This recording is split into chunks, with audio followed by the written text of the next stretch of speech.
একটু নামটা বলবেন। জি, আমি বৃষ্টি বলছি। বৃষ্টির একটু জানতে চাই আপনার এখন বয়স কত হবে, মানে আমাদের যারা শ্রোতা রয়েছেন ওনাদের আপনার গল্পটা রিলেট করতে একটু সুবিধা হয়। 19 বছর চলছে। 19 বছর চলছে। ওকে। কোত্থেকে এসেছেন আপনি এখানে? আমি এখন ঢাকায় থাকি, আর বেসিক্যালি আমার জন্ম বরিশাল। ওকে, তাহলে শুরু করুন, কোত্থেকে শুরু করতে চান? আমরা ছোটবেলাটা থেকেই শুরু করি। প্লিজ। আমরা 4 বোন 1 ভাই। আব্বু আম্মু মিলিয়ে আমাদের খুব সুন্দর একটা সংসার ছিল। তারপরে আমরা পিটি বোন ছিলাম। 4 বোন তো, ভাইয়া সবার বড়। পিটি বোন, খুব বয়সের ডিসটেন্স ছিল না। 1.5 বছর 2 বছর এরকম মাঝখানে ডিসটেন্স ছিল। আমাদের অভাবটা অনেক বেশি কাজ করতো বাসায়। অভাব কাজ করতো। আপনার বাবা কি করতেন প্রফেশনালি? আমার বাবা প্রফেশনালি জমি বিক্রি করে বা একজনের কাছে আর একজনের এগুলা নিয়ে কাজ করতো। আমরা 4 বোন পড়াশোনা, আমার বাবা আসলে চাইতো যে মেয়েরা পড়াশোনা করুক, বড় হোক। এমনি আমার ভাইয়া তো সবার বড়, ভাইয়াকে কখনো দূরে কোথাও বাবা জবের জন্য পাঠাইতো না। আচ্ছা। না, হয়তো আমার ছেলে কষ্ট হবে, খারাপ থাকতে পারে, থাক না, আমি যতদিন আছি। ছোটবেলায় আমার বাবা মারা যায়, আমার দাদু দাদি। তো আমার বাবা খুব কষ্ট করেই বড় হয়। তো আমরা 4 বোন যখন একে একে হই, তখন আমার বাবা বলে যে আমার মা, আমাদেরকে সবসময় মা বলেই ডাকতো, আমার মা। অনেকে প্রশ্ন করে 4টা মেয়ে, বিয়ে দিতে তো অনেক টাকা লাগবে। কিন্তু আমার বাবা কখনোই এটাকে ভ্যাট্টু মনে করতো না, বলতো যে আমার এক একটা মেয়ে এক একটা জান্নাত। বাবা এভাবেই বলতো সবসময়। তো আমার মনে আছে যে আমরা যখন ছোট, আমি তখন ক্লাস 4 বা 5 এরকম মেবি পড়ি। তো আমার 2টা বড় বোন, ভাইয়া আছে। বাসায় এমন দিন ছিল চাল ছিল না, রান্না করার মতো কোনো অ্যাবিলিটি ছিল না। আচ্ছা। আমার বাবা সকালবেলা খুব ভোরে উঠে চলে যেত। কোথায় যেত, কিসের জন্য যেত, কিছু বলে যেত আর বলতো যে আমি দুপুরে খাবার আগে চলে আসবো। আমার মা আসলে বুঝতেই দিত না। আমার মা বলতো না যে বাসায় চাল নেই, রান্না হচ্ছে না। দেখতাম মা রান্না বসাচ্ছে না, আমরা টুকটাক প্রশ্ন করতাম, সবাই তো রান্না করতেছি, তুমি রান্না করবে না? আমার মা বলতো হ্যাঁ রান্না তো করবো, তোমার বাবা আজকে গোশ নিয়ে আসবে, মাছ নিয়ে আসবে, যার জন্য ওয়েট করতেছি, ভালো কিছু রান্না করবো তো, তোমার বাসায় বাবা আসুক, একত্রে খাবো। মা কি করতো, আশেপাশের লোকগুলোকেও বুঝতে দিত না। আচ্ছা। মা আমাদের গোসল টোসল করায় আর ফ্রেশ করে সবার আগে মানে সব ঠিকঠাক করে ফেলতো, যাতে সবাই বুঝতো আমাদের বাসায় রান্না হচ্ছে, আমরা খাওয়া দাওয়া করে ফেলছি। মানে আশেপাশে কাউকে বোঝাতেন না কাউকে বোঝাতেন যে না ফ্যামিলিতে এই অভাবটা এই আছে। অভাবটা আছে, এত বেশি অভাবটা আছে। ওকে। এরকম করে আম্মু হয়তো কি আসতে পারতো না, আসতো কখন, সন্ধ্যাবেলা। এমন দিন আছে সন্ধ্যার পরে আসতো বাজার নিয়ে। দেখা যাচ্ছে সারাদিনই আমরা সবাই না খেয়ে আছি। কিভাবে বাজার নিয়ে আসতো, কি করতো, এগুলো আপনারা জানতেন না? ইভেন আপনার মাও হয়তো জানতো না। জানতেন কি? না, জানতাম না। আচ্ছা। পড়াশোনা করছিলেন যে কটা ভাই বোন ছিলেন তখন? হ্যাঁ, আমাদের ওই যে বললাম বাবা ইভেন এত কষ্ট এত অভাব, তো কাছের কিছু কিছু মানুষ তো টের পাই। তারা অনেকে বলতো যে মেয়ে ছেলে তো ভালোই সুন্দর আছে মোটামুটি, ঢাকায় কারো বাসায় কাজে দিয়ে দাও বা কোনো গার্মেন্টস দিয়ে দাও, ফিউচার ভালো হবে। তো আমার বাবা বলতে না, আমি কখনো মেয়েদেরকে আমি দিব না কোথাও দূরে, কারণ আমি ওদেরকে এমন একটা জায়গায় নিয়ে যাব, কোনোদিন যদি মাঝপথে আমি হেরে যাই, ওরা যেন তখন ভেঙে না পড়ে, ওরা যেন নিজের পায়ে দাঁড়ানোর অ্যাবিলিটিটা নিজেরাই স্ট্রং হতে পারে, যে না আমি কিছু করতে পারবো, আমি সেই জায়গাটা নিয়ে যাবো ওদেরকে। আমার বাবার একটা লক্ষ্য ছিল আমাদেরকে পড়াশোনা করে যাতে একটা সময় বাবা মাঝপথে হেরে গেলেও আমরা যাতে না হারি। প্রকৃতপক্ষে প্রত্যেকটা বাবা মাই চায় আসলে যে সন্তানের একটা সার্টেন টাইম পর্যন্ত স্ট্যাবিলিটি গড়ে দেওয়া, যাতে পরবর্তীতে তারা নিজেরাই নিজেদেরকে চালিয়ে নিতে পারে। ব্যাপারটা এরকমই যে কাউকে মাছ ধরে না দিয়ে মাছ ধরাটা শিখিয়ে দেওয়া, এটাই কিন্তু প্রকৃতপক্ষে বাবা মার কাজ। বাবা মার প্রপার সাপোর্ট এবং স্নেহ আপনার ভাই বোনরা সবসময় খুব, পেয়েছেন? ভাইয়া খুব ভালোবাসা পেতাম, এত বেশি ভালোবাসতো। হুম। মা বাবার মার আমরা এক ভাই বোনে খাইনি কখনো, আচ্ছা। কোনোদিন না। বা কোনো কষ্ট পেয়েছি মা বাবার কাছ থেকে, কখনো ধমকও দেয়নি। বিশেষ করে বাবা একটু ধমক টমক দিত, মা তো একদমই না। মা খুব ফ্রেন্ডলি মিশতো। এত অভাব এত কষ্ট, পরীক্ষার ফি দিতে পারতাম না, যখন এক্সাম আসতো বাসায় এসে বলতাম পরীক্ষার ফি লাগবে। অনেক সময় টিচারদের অনেক কথাও শুনতে হতো। হুম। বিশেষ করে স্টুডেন্টরা অনেক বেশি হাসাহাসি করতো। হয়তো ওদের মতো ভালো ড্রেস ছিল না, ভালো একটা ব্যাগ ছিল না। আর এ ব্যাপারটা খুব কষ্ট দিত আমাকে, যে যখন টিফিন টাইম হতো, যে প্রতিষ্ঠানে আমি পড়তাম পাশে একটা দোকান ছিল, ওই দোকানে আমাকে বাকি দিত না, সবাইকে বাকি দিত। তা আমি একদিন মাকে নিয়ে গেলাম যে মা তুমি চলো, তুমি বলে দাও আমাকে বাকি দিতে, আমি খুব বেশি খাবো না। তো বাকিটা কেন দিত না, হয়তো ভাবতো যে ওদের টাকা কম আছে, হয়তো দিতে পারবে না। এই ব্যাপারগুলো খুব কষ্ট দিত। আর বাসায় যেতাম, বুঝতে দিতাম না যে এত কষ্ট পাচ্ছি, এ কথা বলছে, পরীক্ষার ফি দিতে পারছি না, টিচার এ কথা বলতে। কারণ দেখতাম মা খুব কষ্ট পায়। মাকে বলতাম যে মা আজকে না ফির জন্য এটা বলছে স্যারে। মা বলতো ঠিক আছে আমি বলবো তোমার বাবাকে। বাবাকে বললে বাবা চুপ করে থাকতো। কি করবে, আমরা তো 4 বোন, সবাই পড়াশোনা করছি। তখন বাবাই একাই সব সাপোর্ট, বাবার পিছনে কারো কোনো সাপোর্ট ছিল না। আমাদের জন্য বাবা ছিল, বাবার জন্য কেউ ছিল না। তো এমনটা করেই যাচ্ছিল। একদিন রাতে সবাই ভাত খেতে বসছি, তো মা আমার 4 বোন বসি, তো পাতিলে হয়তো ওইরকম ভাত ছিল না যেটা আমার বড় বোন দেখে, আমি আসলে দেখি নাই। আমার আম্মু তো ভাত দেয়, কম কম করেই দেয় সবার প্লেটে। ফার্স্ট টাইম যখন ভাত দিছে, খাওয়া শেষ, আমি হাত ধুইতাম, আচ্ছা। কিন্তু আমার বড় বোন আর কি ওই ফার্স্ট টাইমে দেখছে পাতিলে ভাত নেই, হুম হুম। ও আমার পাশেই ছিল, তো ও আমার প্লেটে পানি ঢেলে দেয়। আচ্ছা। আমি হাত ধুইতাম, কিন্তু আমার হাত ধোয়ার আগে ও পানি ঢেলে দেয়। হুম হুম হুম। তখন আমি খুবই খারাপ লাগছে যে তুমি পানি ঢেলে দিলে কেন, আমি তো হাত ধুইতাম। তারপরে ঢাকায় পানি এসে ঢেলে দেওয়ার কারণটা কি? যেটা পাতিল তো ভাত নেই, আর আচ্ছা, আমি যদি ভাত চাই আম্মু তো ভাত দিতে পারবে না। ওকে।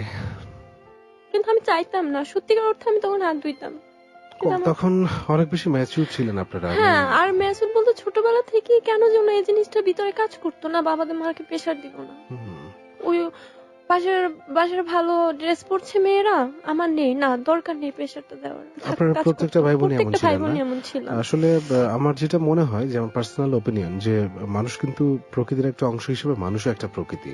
প্রকৃতি ঠিক যেমন, তার আশপাশটা ঠিক যেমন, মানুষ ঠিক তেমন হয়ে যায়। That's the rule of the great nature. প্রিয় শ্রোতা, মানে শুরুর দিকটাই খুব একটু অন্যরকম হয়ে গেল আজকের গল্পটার। পুরোটা সময় আপনার সাথে থাকবেন হোপফুলি, কারণ আসলে জীবনে এত বেশি বৈচিত্র্যময়, বা প্রত্যেকটা জীবনই কিন্তু এক একটা গল্প, আর সেই গল্পগুলো উঠে আসে আপনাদের এই প্রিয় অনুষ্ঠান ক্লোজ আপ প্রেজেন্ট স্যালোইড 920-তে। সাথে থাকুন, এতটুকুই বলবো। দেখুন এরপরে কি হয়। তারপরে এভাবেই চলছে, ক্লাস 8 উঠলাম, তখন আমার বড় আপুর বিয়ে। বড় আপুর লাভ ম্যারেজ ছিল। ফ্যামিলির সাপোর্ট ছিল?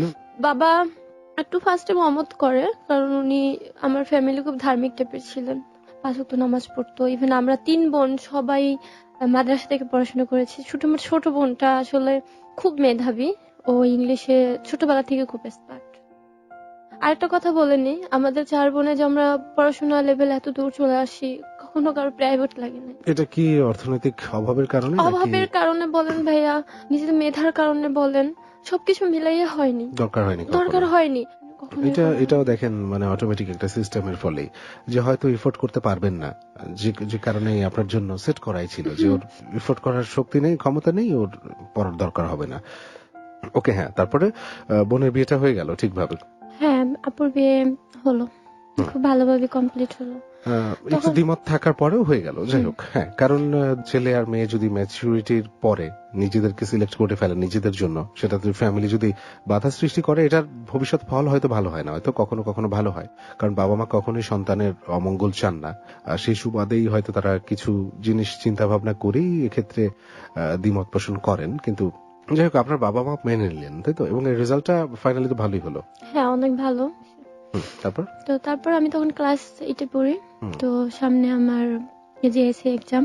তো জেএসসি এক্সামের সময়ও বিশেষ করে প্রত্যেকটা প্রতিষ্ঠানই ফাইনাল এক্সামটা একটু দূরেই হয়, এলাকা থেকে অনেক দূরেই হয়, অন্য একটা প্রতিষ্ঠানে অন্য হয়। একটা স্কুলে পড়ে, হ্যাঁ, অন্য একটা এলাকায় গিয়ে। হ্যাঁ, তো আমাদেরটা ওরকম, আমাদের এলাকা থেকে বেশ অন্য একটা এলাকায় পড়লো। তো যার যেখানে ভালো, যার যেখানে বেটার, সে সেই পজিশন মতোই গেল। কেউ রিলেটিভদের বাসায় উঠলো ওই প্রতিষ্ঠানের কাছাকাছি, কেউ বাইক ঠিক করলো, বিশেষ করে সবাই বাইক ঠিক করলো যে 2টা মেয়ে বাইকে যাবে, যতদিন পরীক্ষা দিয়ে আসবে নিয়ে আসবে। তো বাইকে টাকার অ্যামাউন্ট অনেক বেশি। বাসায় এসে বললাম যে দেখো আম্মু, আমার তো এক্সাম, তো সবাই তো যাওয়ার ব্যবস্থা, কিসে যাবে কিভাবে যাবে সবাই করে ফেলছে, এখন বাকি শুধু আমি আছি, তো আমি কি বাইকে যাব? তো আম্মু বললো বাইকে ঠিক কত টাকা লাগবে? তো আমি বললাম 2জন গেলে হয়তো টাকার অ্যামাউন্ট একটু বেশিই লাগবে, বাসার সামনে থেকে নিয়ে যাবে, আবার বাসার সামনেই দিয়ে যাবে। তো আমার আম্মু খুব উত্তেজিত না হয়ে আস্তে করে রিল্যাক্সে বললো যে দেখো বাইকের টাকার অ্যামাউন্ট তো অনেক বেশি, হয়তো এটা তোমার বাবা কাভার করতে পারবে না, তুমি একটা কাজ করো, তুমি বাস স্ট্যান্ড পর্যন্ত হেঁটে যাও। তো বাস স্ট্যান্ডটা ভাই আমাদের বাসা থেকে অনেক দূরে ছিল, ওটা হেঁটে যাও, ওখান থেকে তুমি যে কোনো একটা গাড়িতে চলে যাবা, তো এটাই ভালো হবে। তো আমি ওখানে আর কোনো আপত্তি করলাম না। তো এভাবে প্রতিটা দিনই চলে যেতাম এক্সাম দিতে, আম্মুর সাথে সাথে যেত।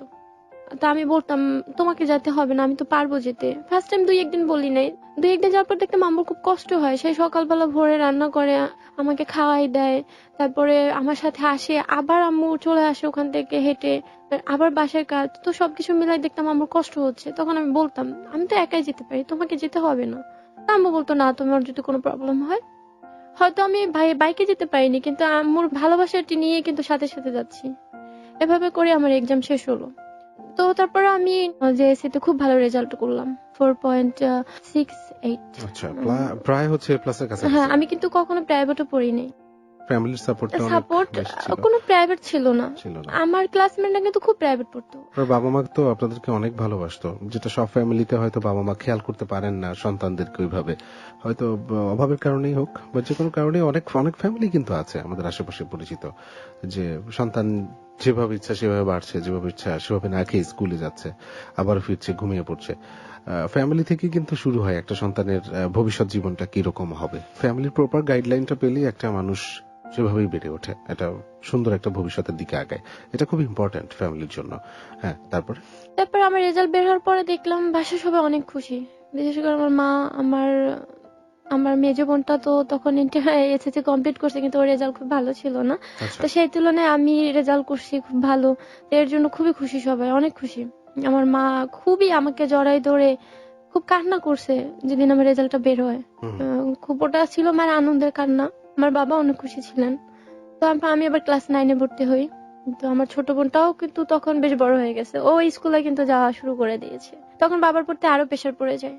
তখন আমরা দেখলাম, ফলো করলাম, আমার ছোট বোনটা মেধা না অনেক ভালো। হুম, ও খুব সহজেই স্টেপ বাই স্টেপ এগিয়ে যাচ্ছে, খুব ভালো রেজাল্ট। আমার মা বলল যে আমার এই মেয়েটার পিছনে মনে হয় আমার 1 টাকাও লাগবে না পড়াশোনা করাতে। আমার মা এটা সবসময় বলতো। তো এভাবে আমি ক্লাস 10-এ ওঠার পরে আমার মেজো বোন তখন অলরেডি ইন্টার কমপ্লিট করে ফেলে।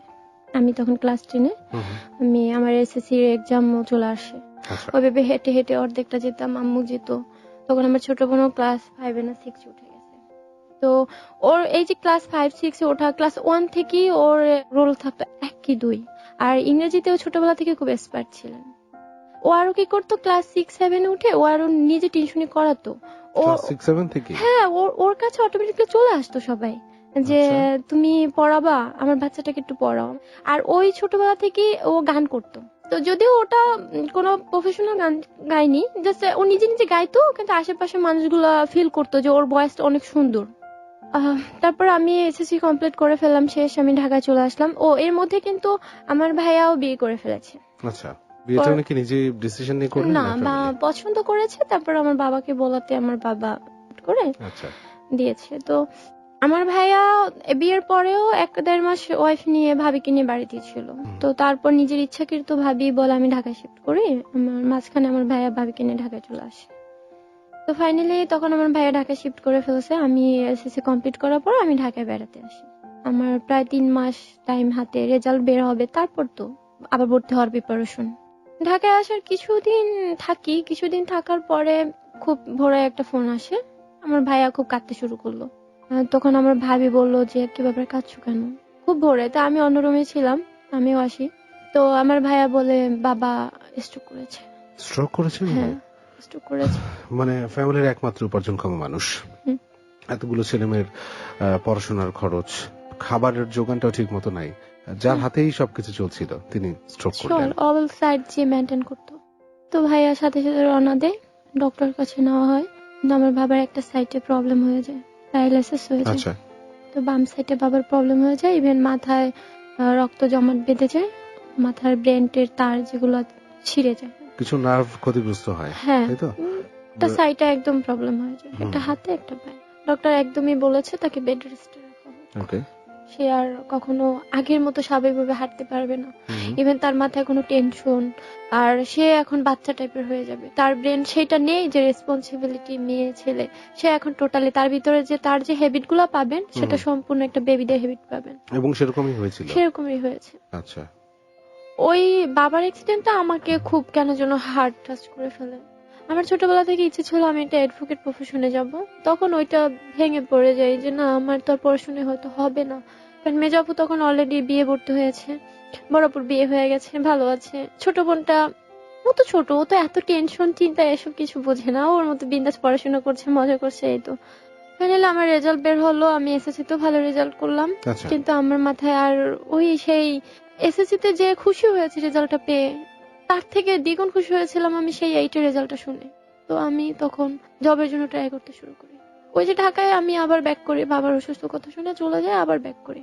বাবা স্ট্রোক করার কিছু দিন পরে আমার মেজ বোন সে জবের জন্য ট্রাই করে সে ঢাকায় চলে আসে। আচ্ছা। আপু একটা জব নেই, ট্রাই করতে করতে আমার একটা জব হয়, হুম হুম। হসপিটালে একটা জব হয়, 5,000 টাকা স্যালারি। তারপর আমি অনেক খুশি, জবে ইনভলভ হই ফার্স্ট টাইম। থাকছেন কি ভাইয়ের কাছেই? না, ভাইয়ের কাছে ছিলাম না, তখন ভাইয়ের কাছ থেকে চলে গেলাম, কারণ হসপিটালটা আমার বাড্ডাতে ছিল। ওখানে শিফট করে বাড্ডাতেই থাকি। তো বাড্ডাতে আমি মেয়েদের সাথে থাকি। মেয়েদের সাথে থাকার আগে আমার বেস্ট ফ্রেন্ড, ওর বাসায় থাকি। ইভেন ওর বাসায় থাকি, আমি অনেক সাপোর্ট পাই ওর, যার কথা না বললেই নয়। ছোটবেলা ফ্রেন্ড ছিল না, ঢাকায় এসে পরিচয়। ও আমার এত ভালো একটা ফ্রেন্ড, ওর বাসায় থাকি এবং যতদিন থাকি ও আমার কাছ থেকে থাকা খাওয়ার ব্যাপারে কোনো টাকা নেয় না। বাবা মার আপত্তি ছিল না আপনি থাকছেন একটা বান্ধবীর বাসায়? কি না, ব্যাপার? হ্যাঁ, এটা খোঁজ খবর নিত। হুম হুম। আর আমার আপু বাড্ডা থাকতো, কিন্তু ডিস্টেন্স। তো তারপরে আমার ওই ফ্রেন্ডের বাসায় আছি, থাকছি, খাচ্ছি। ওই সময় তো ওইভাবে টাকা আমার দিতে হচ্ছে না, যেহেতু ও আমাকে অনেক বেশি সাপোর্ট করছে, হেল্প বলবো না, অনেক সাপোর্ট করছে। আমি যে 5,000 টাকা স্যালারি পাচ্ছি, ওটা থেকে বাড়িতে আসলে দিতাম, মা নিতে চাইতো না, তারপরও দিতাম মেন্টালি সাপোর্টের জন্য, যাতে মা বুঝতে পারে যে আর মেয়েরা কষ্ট করছে না, ওরা এখন টাকা উপার্জন করছে, মা সেটাই। যাতে এটা ফিল করে। এটা বাবা মাকে কিন্তু অনেক বড় সাপোর্ট দেওয়া, হয়তো ওই টাকাটা অনেক বেশি ইম্পর্টেন্ট না, হয়তো ইম্পর্টেন্ট, কিন্তু ছেলেমেয়ের কাছ থেকে পেলে এই জিনিসটা কিন্তু অনেক হ্যাপিনেস এর কারণ হয়। আবার বাবাও তখন উপার্জন করার মতো অবস্থায় নেই। যাই হোক, আপনি অনেক ভালো একটা কাজ করেছিলেন, নিজের খরচটা রেখে বাবা মাকে দিতেন। হ্যাঁ, তারপরে? তো তারপরে আমার ছোট বোন তখন ক্লাস 8-এ উঠে যায়, ওর এক্সাম। ও খুব মেধা যেহেতু ভালো, ওর পড়তে আমাদের কেয়ার লিস্টটা অনেক বেশি বেড়ে গেল। মাকে একটা কথাই বলতাম, মা কখনো যেন ও বুঝতে না পারে ওর বাবা অসুস্থ, ওর আচ্ছা। বাবার কাছ থেকে ও সাপোর্টটা পাচ্ছে না। আমরা সবসময় বলতাম ঢাকায় বসে ফোন দিয়ে, শোনো, তুমি কোনো চিন্তা করবে না, তুমি তোমার পড়াশোনা নিয়ে এগিয়ে যাও, তুমি যত দূর যেতে চাও তোমার পিছনে তোমার বোনরা আছে। দূরে থাকতাম তো ওরকম ফিল করতে পারতাম না, যখন বাড়িতে হঠাৎ করে যেতাম তখন দেখতাম, আচ্ছা। তখন খুব বেশি খুশি হতাম। মাকে বলতাম, দেখো মা, ও কত তাড়াতাড়ি কত সুন্দর করে সবকিছু মেনটেন করতে পারে। তো আমি এভাবে 1 বছর চলে যায়, জব করছি। ফাইনালি ঈদ চলে আসে, ঈদের ছুটিতে আমি বাড়িতে যাই। আচ্ছা। বাড়িতে যাওয়ার পরে আমার কাজিনের মাধ্যমে আমার একটা ছেলের সাথে পরিচয় হয়। কিভাবে সেটা? আমার কাজিনের ফেসবুক ফ্রেন্ড ছিল মেবি, তো আমাকে বলছিল এসে যে তুমি বৃষ্টি এই নাম্বারটা নাও, নিয়ে এই ছেলেটার সাথে, ছেলেটা আমাকে বকেছে, আবার আইডিটা ও নিয়ে গেছে ট্যাগ করে, তুমি আসলে এই ছেলেটাকে একটা, যাই হোক, ওকে বকা দিবা। তা আমি বলছি, মানে আপনার কাজিনের আইডি হ্যাক করে, তাই তো? হ্যাঁ। আচ্ছা। নাম্বারটা নিয়ে আমি সত্যি মজার মাধ্যমে হোক, ফানের মধ্যেই নাম্বারটা নেয়া, তো আমি নাম্বারটা নিয়ে আমি সত্যি সত্যি একটা ফোন দিই। না, আপনি তো ওকে একটু রাগ করে দিবেন, তাই তো? কিন্তু একটা ব্যাপার একটু এই সুযোগে বলে ফেলি, সেটা হচ্ছে যে এই যে এটা পার্সোনাল অ্যাকাউন্ট হ্যাক করা, মেইল আইডি হোক বা ফেসবুক আইডি হোক, এটার এগেইনস্ট ভিকটিম যদি ইনিশিয়েটিভ নেয়, যে কাজটা করবে সে কিন্তু ভয়াবহ বিপদে পড়ে যেতে পারে। এখন কিন্তু সময় অন্যরকম, so be careful all hackers, and যারা আছেন এই ধরনের কর্মকাণ্ডে লিপ্ত, একটু সাবধান। হ্যাঁ, তারপরে কি করলেন আপনি? তারপর আমি ছেলেটাকে একটা ফোন দেই, তখন আমি বাড়িতে। আমার কনভারসেশন গুলো এরকম ছিল ফার্স্ট টাইম, হ্যালো ভাইয়া, তুমি বাসায় আসছো না কেন? আচ্ছা, মানে ইচ্ছা করে করলেন এই ইচ্ছে কাজটা? করে, একদম ইচ্ছে করে। এর কারণ কি? জানলেন একটা মানুষকে ফোন দিলেন, হ্যাঁ, কিভাবে শুরু করা যায়? কিভাবে যাতে সে বুঝতে না পারে আমি তাকে চিনি আগে থেকে, বা আমি কারো রেফারেন্সে তার সাথে কথা বলছি। তো উনি বলছিল যে সরি, আপনি কাকে ফোন করেছেন? তো আমি বলছিলাম, ভাইয়া মজা করো না, তুমি বাসায় এসো, আম্মু তোমার জন্য ওয়েট করছে। তো উনি বললো যে দেখো, তোমার কণ্ঠটা অনেক পিচ্ছি, মনে হচ্ছে রং নাম্বারই চলে আসছে, তুমি আর একবার ট্রাই করো। তা আমি বললাম ঠিক আছে, আমি দেখছি। এটা বলে আমি আবার ব্যাক করি। তো আমি 2 মিনিটস পরে তাকে আবার ফোন দিয়ে বললাম, আচ্ছা ভাইয়া সরি, আসলে নাম্বারটা ভুল হয়েছে, ঠিক আছে রাখেন, নেক্সট আর ফোন যাবে না। তো আমি তখন কেটে দেই, আর সেও কেটে দেয়। এখন ওয়েট করতেছিলাম সে আমাকে ফোন দিবে। তো একদিন চলে যায়, দেখি ফোন টোন আসে না। তো আমার কাজিনটা আবার আসে, এসে বলে কি ব্যাপার, তুই কি ফোন দিয়েছিলি? আমি বলি ভাই ফোন দিয়েছিলাম কিন্তু কোনো রেসপন্স পাচ্ছি না। তো বললো ঠিক আছে ফাইন। আমার কাজিন চলে গেল, সেই একদিন চলে গেল। পরের দিন দুপুরের দিকে আমার একটা ফোন, টান নাম্বার থেকে। তা আমি কেন যেন ফোনটা ধরার আগে ভাবছিলাম হয়তো এই লোকটাই হবে। রিসিভ করে কথা বললাম, দেখি না তারই বয়স। আচ্ছা সে বলছে কেমন আছো, তা আমি বলছি হ্যাঁ ভালো। তো হঠাৎ করে বলতেছে তুমি কোথায়, কি করো, মানে কোথায় থাকো। আমি বুঝতে পেরেছি এটা রং নাম্বার, তো তোমার নিজের অ্যাড্রেসটা এখন দাও। আর তোমার বয়স, সে বারবারই বলতে শুরু করছিল তোমার বয়সটা কিন্তু অনেক বিচ্ছিদের মতো, তুমি কি অনেক ছোট। তা আমি বলতাম যে না আমি অনেক ছোট না, আমি অনেক বড়, বাট আমার বয়সটা এরকম। তখন বয়স কত ছিল আপনার? তো আমি তখন এসএসসি কমপ্লিট করে ও ফেললাম। আচ্ছা, মানে হ্যাঁ হ্যাঁ ঠিকই ওই আছে, যে ভর্তি তো আর হই নাই। 14 থেকে 15 ছিল এর মধ্যে হ্যাঁ বয়সটা। এর মধ্যে। আচ্ছা, তো তো তারপর এর মধ্যে তো একটু মানে ভালো লাগার ফিলিংস গুলো একটু বেশি কাজ করে এই সময়টাতে।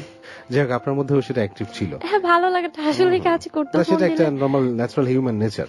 তো আমি বললাম যে আমি আমার না সব মিথ্যা বললাম, এখানে বাসা বা আমি করি এটা করি সেটা করি সবকিছু বললাম, কিন্তু আমি যে ঢাকায় থাকি জব করে সেটা বললাম না। আচ্ছা তো এভাবে 2 দিন কথা বলছি, প্রেম টেম জানি না কি, ওটা ভালো লাগতো কথা বলতে। আমি তো বাড়িতে তখন ছুটিতে। তো আমার এই 2 দিন কথা বলার পরে আমার কাছে মনে হলো যে আমি আসলে বলে দেই তাকে। পরে বলে দিয়েছেন? হ্যাঁ বলে দিয়েছি। তারপরে ওর রিঅ্যাকশনটা কি ছিল? ও বলছিল আমি এটা এক্সপেক্ট করিনি আসলে তোমার কাছে, এটা বলে ফোনটা রেখে দেয়। আচ্ছা আর আমি ফোনটা রাখার আগে বলেছিলাম এখন যদি আপনি ব্যক্তিগত ভাবে আমার সাথে পরিচয় হয়ে কথা বলতে চান তাহলে আপনি কথা বলতে পারেন।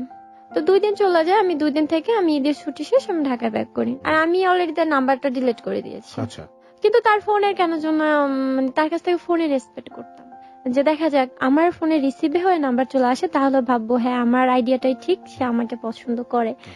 তো আমি ঢাকায় আসার পরে অফিসে জয়েন করি, তখন সে আমাকে আবার একটা ফোন দেয়। ওকে, 2 দিন ফোনে কথা বলে এই যে পছন্দের ব্যাপারটা, এটা কিন্তু খুব ব্যাপক একটা ভাইরাল থিং এখন। ফোনে কথা বলার পরেই একটা ভালো লাগা সৃষ্টি হয়, একটা ডিপ রিলেশনশিপে মানুষ চলে যায়। এটা কিন্তু অনেকের লাইফে হয়। মোস্ট অফ দ্য টাইম এই ব্যাপারটা কিন্তু নেগেটিভিটির একটা সূত্রপাত হয়। ওকে, তো বৃষ্টির ক্ষেত্রে কি হলো? তারপর ভাই আমি বললাম, আমি তখন অফিস আওয়ার্সে ছিলাম, আমি বলছি ঠিক আছে আমি বাসায় যাই আমি আপনাকে ফোন দিচ্ছি। ফোন দেওয়ার পরে আমি বলি হ্যাঁ বলেন আপনি কি বলতে চেয়েছিলেন। তো উনি প্রথম ওনার কনভারসেশনটা এরকম, আমার তোমাকে ভালো লাগে। আচ্ছা আমি এই 2টা দিন গ্যাপ রেখেছিলাম এর জন্য যে আমি তোমাকে আসলেই সত্যিকারের অর্থে তোমাকে কোনো জায়গা দিয়ে ফেলছি কিনা আমার ভিতরে। যদি তোমাকে মিস করে খারাপ লাগে তাহলে হয়তো ভাববো সত্যি অনেকটা জায়গা দিয়ে ফেলেছি। ওকে, খুবই রোমান্টিক একটা কথা, কিন্তু যে কথাটা আমি একটু আগে বললাম, না দেখে ভালো লাগা, কিন্তু সেটার উপর ডিপেন্ড করে একেবারে ফাইনাল ডিসিশন নিয়ে ফেলাটা উচিত কিনা। আমি কারণ একটু হয়তো টাইম যখন দেখা নিয়েছিলাম। হবে তখন হয়তো এরকম নাও থাকতে পারে, তখন কিন্তু একটা বিরূপ প্রতিক্রিয়া হবে। ম্যাক্সিমাম টাইমে কিন্তু এরকম হয়, আবার অনেক সময় হয় না। এটা যে ক্ষেত্রে হয় না সেগুলো তো অফকোর্স লাকি একটা ফ্যাক্ট, কিন্তু আপনার ক্ষেত্রে কি হলো? দেখি, হ্যাঁ দেখা হলো কবে তারপরে? তারপরে আমি খুব বেশি আমিও টাইম নেইনি, যেহেতু আমারও ভালো লাগাটা কাজ করতেছিল কেন জানি না। মানে ওকে আপনাকে প্রপোজ করে বসলো? প্রপোজ হ্যাঁ ওই দিন করে ফেলেছে। আচ্ছা। প্রথমেই তো কনভারসেশনটা এরকম যে আমার তোমাকে ভালো লাগে। ওকে আর তার থেকে বড় কথা হচ্ছে তাকে আমার একটা ভালো লাগার একটা সাইট আছে যেটা আমি আসলে অলওয়েজ মিস করতাম। সে অ্যাডভোকেট ছিল, আচ্ছা, যেটা আমি ছোটবেলা থেকে বলতাম আমি উইক, আমি হতে চাই ওইটা। তাহলে তো বয়সের পার্থক্যটা বেশ অনেক অ্যাডভোকেট ছিল। ছিলেন, হ্যাঁ অ্যাডভোকেটের লাইনে অনার্স করতেছিলেন আচ্ছা, আর কি, পড়াশোনা করছিলেন। পড়াশোনা করতেছিলেন, ওকে যেটা আমার খুবই ভালো লাগে। তো আমি তাকে অলরেডি তখন তার সাথে রিলেশনটা হয়ে যায়। কথাটা ছিল এরকম, সে আমাকে বলছিল যে আমি তোমাকে লাভ ইউ বলবো না, তুমি আমাকে লাভ ইউ বলবা, কারণ আমি চাই আমাকে আমার ভালো লাগা মানুষটা আমাকে আগে লাভ ইউ বলুক। আচ্ছা, তো আমি তাকে ফার্স্ট টাইম লাভ ইউ বলি, বললেন আপনি? ফাইনালি বলে ফেললাম। এটার জন্য কি ধরনের প্রিপারেশন নিতে হয়েছে কোনো আপনার? প্রিপারেশন ছিল না, আমি হঠাৎ করে ফোন দিয়ে বলছিলাম, সে হ্যালো বলার সুযোগটাও দেয়নি, সে আচ্ছা। ফোন ধরছে আমাকে লাভ ইউ। ফ্যান্টাস্টিক, এক অন্যরকম ব্যাপার। সে অনেকক্ষণ চুপ করেছিল, তারপর বলছিল কি বলছেন আমি তো শুনতে পাইনি। আচ্ছা, তো আবার তখন শোনার জন্য আসলে একটা তখন আমি প্রচেষ্টা। বলছিলাম যে না আসলে ভালো কিছু একবারই বলতে হয়। তো তখন বলছিল ঠিক আছে এবার আরেকবার বলো। তখন আমি তারপরে? আরেকবার বললাম, তখন সে বলল love you too. Okay, super. প্রেমের একটা সূত্রপাত দেখলাম, একটা লাভলি স্টোরি, লাভলি একটা জীবনের গল্পের দিকে আমরা আগাচ্ছি। বৃষ্টি রয়েছে এখানে, আপনি শুনছেন আপনার প্রিয় অনুষ্ঠান ক্লোজ আপ প্রেজেন্স হ্যালো 8920। একটা ব্যাপার একটু মেনশন করি, আপনি যদি এখানে এসে আপনার জীবনের গল্পটা বলতে চান, প্লিজ আপনি ফোন করুন 09613892 এই নম্বরে। আবার বলছি 09613892 এখানে ফোন করুন। ফোন করে কিছু নির্দেশনা আছে আপনার জন্য, সেভাবে আপনার গল্পটা রেকর্ড করে ফেলুন, তারপরে আমরাই আপনার সাথে যোগাযোগ করব। আর আপনি চাইলে ফেসবুকে কানেক্টেড থাকতে পারেন আমার সাথে, আমি সেখানে সরাসরি আপনার সাথে কানেক্টেড থাকবো। অ্যাড্রেসটা হচ্ছে facebook.com/setu.abcradio। পেজটি RJ সেতু নামে আছে। লাইক দিয়ে সাথেই থেকে যান। ছোট একটা বিরতি নিচ্ছে, 4 মিনিটের বিজ্ঞাপন বিরতি নিব, ফিরছি ঠিক 4 মিনিট পরে। Close Up presents Hello 8920. Close Up. The closer, the better. Close Up presents Hello 8920. Close Up. The closer, the better. প্রিয় শ্রোতা, স্বাগত জানাচ্ছি আপনাদের সবাইকে আরো একবার ক্লোজ আপ প্রেজেন্টস হ্যালো 8920 আরজি সেতু আছে আপনার সাথে এবং এবিসি রেডিও 89.2 FM আপনি শুনছেন। এবং এই অনুষ্ঠানে আপনার জীবনের গল্পটি আপনি এসে বলুন, এটা আমরা মনে প্রাণে চাই, কারণ প্রত্যেকটা জীবনে এক একটা গল্প, আর জীবন কল্পনার চেয়েও বেশি কিছু, যেটা কিনা আজকের গল্পটি শেষ পর্যন্ত শুনলে আপনি বুঝতে পারবেন। সো আমার অনুরোধ থাকবে আপনার কাছে, আজকের গল্পটি শেষ পর্যন্ত আপনি শুনবেন এবং যে নম্বরটিতে ফোন করলে আপনি এখানে আসতে পারবেন সেটি হচ্ছে, মনোযোগ দিয়ে শুনবেন, আপনি চাইলে লিখেও রাখতে পারেন। নম্বরটি হচ্ছে 09613892 নম্বরটি আবার বলছি, 09613892 এখানে ফোন করবেন। আমাদের টিম মেম্বার লোবান আপনার সাথে যোগাযোগ করবে। এছাড়া ফেসবুকে আপনি আমার সাথে সরাসরি যোগাযোগ রাখতে পারেন। ফেসবুকের ঠিকানা হচ্ছে www.facebook.com/setu.abcradio। পেজটি আরজি সেতু নামে আছে। চলে যাচ্ছে আজকে অতিথির কাছে। বৃষ্টি আছে, বৃষ্টির জীবনের গল্প শুনছি। প্রথমের দিকে, প্রথম অংশে বেসিক্যালি আমরা দুঃখটাকেই প্রাধান্য পেয়েছিল ওর গল্পে। এখন আমরা হ্যাপি একটা ব্যাপারের দিকে আগাচ্ছি। ও যখন ফ্যামিলিতে ওর ইফোর্ট দিতে হচ্ছে এবং সবকিছু মিলে একটা এলোমেলো পরিস্থিতি, তখন ওর জীবনে একটা প্রেম আসলো এবং প্রেমটা ওকে বেশ হ্যাপি করে তুললো। সেখানে আমরা বিরতি নিয়েছিলাম। ও লাস্টে শেষ করলো কি কথাটা দিয়ে? Love you. Love you. ওকে, এটা বলেছিল। এবং তার পরবর্তীতে কি হলো? তারপরে তো তখন তো আমরা কেউ কাউকে দেখি নাই, ইভেন পিকচারও না। হ্যাঁ, পিকচার দেখেননি তখন? ফেসবুকের কি ব্যবস্থা ছিল না? ব্যবস্থা ছিল, আমার হাতেও ওই অ্যান্ড্রয়েড ছিল না। আর যদি ওটার প্রতি আমাদের আকর্ষণটা একটু কমই ছিল, আমরা ফাইনালি দেখা করব একদম বাস্তবে, এটাই ছিল। এটা খুব একটা অন্যরকম ব্যাপার, রাইট? তারপরে আমরা ডিসিশন নিলাম আমরা রিসেন্টলি দেখা করব। ও ঢাকাতে ছিল? হ্যাঁ, ও ঢাকাতেই ছিল, ও ঢাকাতে যাত্রাবাড়িতে ছিল। ও পড়াশোনা করে, আর আমিও যেহেতু জব করছি পড়াশোনা করি না, সেটা ও জানে। ফাইনালি দেখা হলো। তো দেখার কনভারসেশন গুলো এরকম ছিল, তুমি কি ড্রেস পরবা, আমি কি ড্রেস পরবো, মানে এগুলো তো দেখা করতে আসার আগে আগে হ্যাঁ আগের ছিল। আমার আবার কি ভাইয়া, দেখার আগে না একটা ভয় কাজ করতো ভিতরে। ভয়টা ছিল এরকম, আমি ফেলে গেছি, আমার আসলে একটা টাইফয়েড হয়েছিল। তখন আমি গ্রামেই ছিলাম, ছোট ছিলাম। টাইফয়েড হওয়ার পরে আমার প্রবলেম হয়, আমার স্কিন প্রবলেম হয়। মানে টাইফয়েড থেকে স্কিন ডিজিজ হয়ে যায়।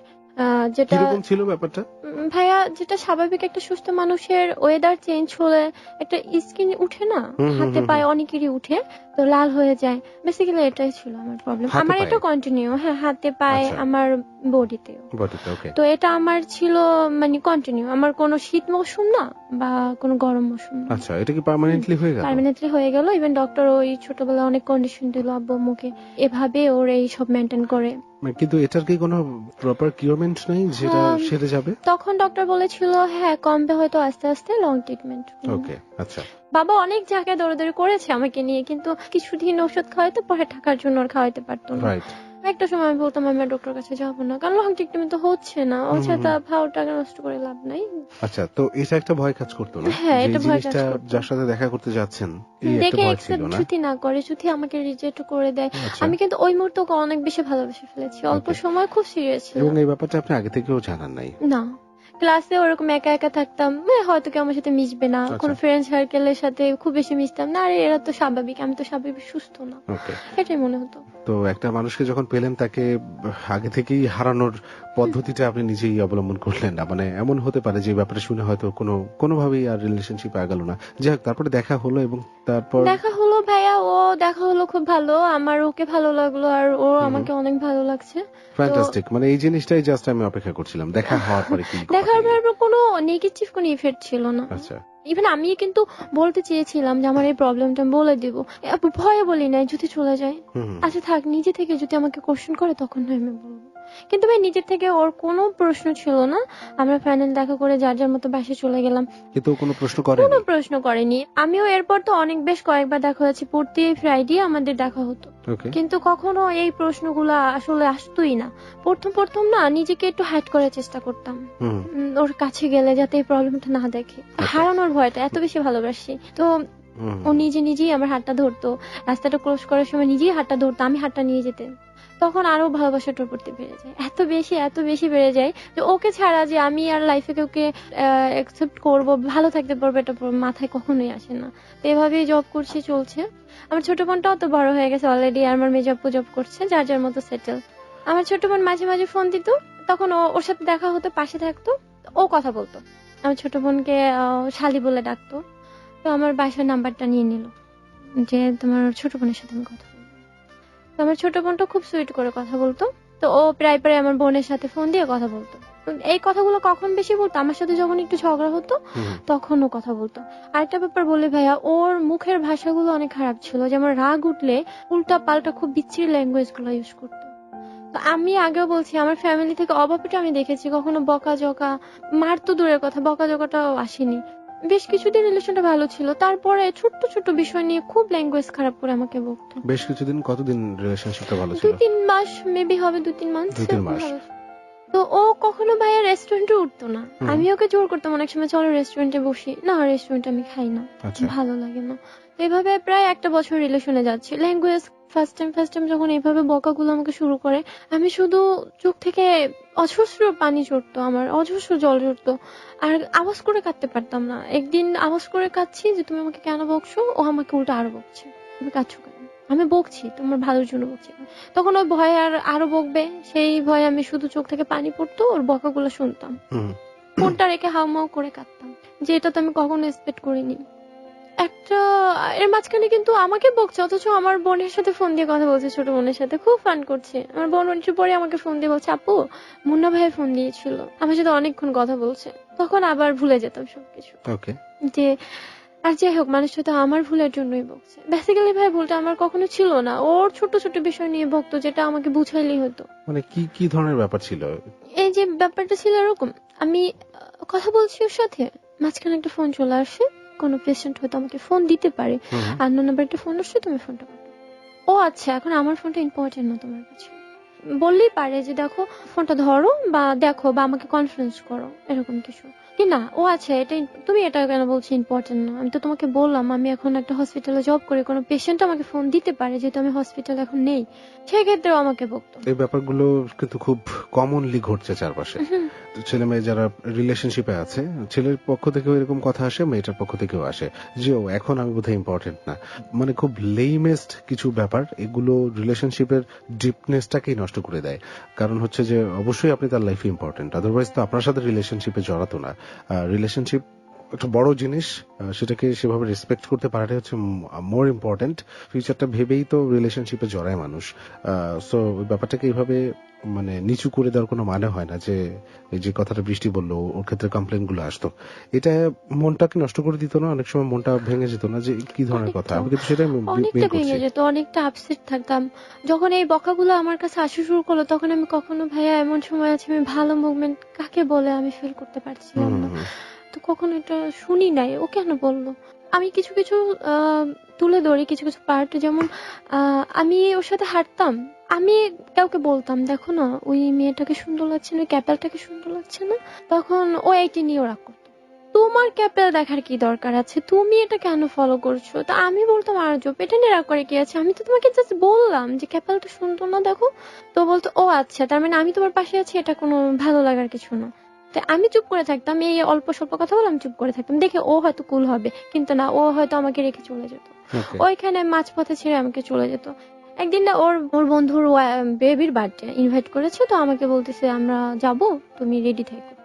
আমি বললাম দেখো আমি তো বাসে উঠতে পারি না, আমি তো রিক্সা ছাড়া বাসে উঠতে পারি না। তো বল উত্তরা তো আর রিক্সা যাবে না। আমি বলে হ্যাঁ তাও তো ঠিক। তো বললো ঠিক আছে, তুমি বাসে, আমি তো আছি, কষ্ট করে হলো তুমি প্রিপারেশন নাও। ফ্রাইডে না যে কোনো একটা দিন ছিল, আমি অফিস থেকে ছুটি নিয়েছি, আমার মনে আছে। তো আমি রেডি হলাম, বাসে উঠলাম, খুব সাহস নিয়ে বাসে উঠলাম যে আজকে আমি যাব। ইভেন ওই দিনটা হয়তো কোনো একটা বিশেষ দিন ছিল, প্রচুর মানুষজনের আনাগোনা ছিল বাহিরে, রাস্তায় প্রচুর জ্যাম ছিল। তো আমি ফাইনালি বাসে উঠলাম। তো উঠার পরে বাড্ডা থেকে আমি যখন সুভাস্তর শপিং মলটা পার হয়েছি, ওখানে আমি বাসের মধ্যে কেঁদে দিলাম।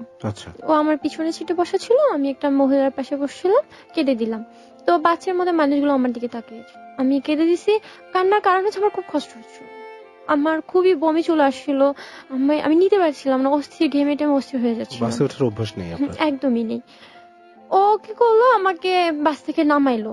ঠিক আছে চলো নামো, ওটা কিন্তু খুব রাগে, নামাও, চলো নামো নামো, তুমি পারবা না। নেমে গেলাম, ওকে বললাম একটু পানি এনে দিবা। তো ও একটা দোকান থেকে পানি আনলো, পানি আনলে বললো যে নাও পানি খাও। তো আমি বললো ঠিক আছে একটু পরে খাই। আমার আইডিয়া ছিল যে আমি বাসে উঠলে এভাবে খুব তাড়াতাড়ি আল্লাহ অসুস্থ হয়ে যায়, 2-5 মিনিট যদি একটু দাঁড়াই, বাতাস টাতাস লাগে, আমি ঠিক হয়ে যাবো। তো আমি কিন্তু দাঁড়াচ্ছি, ও বলছে আচ্ছা দাঁড়াও, হাতে রাখো, পানিটা খাবো। ও আমাকে হঠাৎ করে একটা থাপ্পড়, ওই থাপ্পড়টা আমার ফার্স্ট টাইম। আমি থাপ্পড়টা খেয়ে আমি খুবই মানে স্তব্ধ হয়ে গেলাম ওখানে। আরো যেহেতু শরীরের কন্ডিশন ভালো ছিল না, আমি ওখানে অলরেডি পড়ে গেলাম, আচ্ছা, মানে সেন্সলেস হয়ে পড়ে গেলেন? সেন্সলেস হয়ে গেলাম।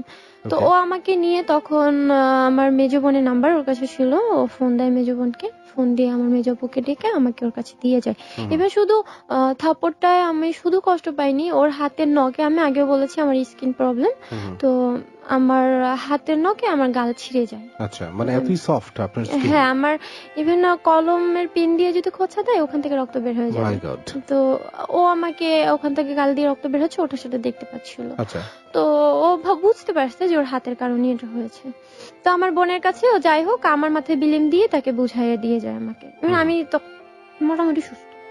তো আমি ওর সাথে তখন বলি আর কথা বলবো না, আমি ওর সাথে, এটা রাগের মাথায় ছিল, আর কথা বলবো না। আচ্ছা। কিন্তু ও আমাকে কনভিন্স করে ফেলে, সরি বলে।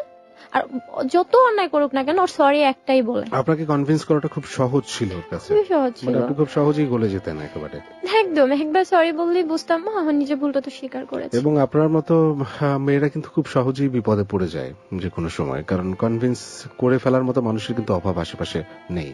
প্রচুর মানুষ ওত পেতে আছে আপনাদের মতো মেয়েদেরকে বিপদে ফেলার জন্য, সেটা ভালোবাসার ফাঁদ হোক আর যে কোনো ভাবেই হোক না কেন।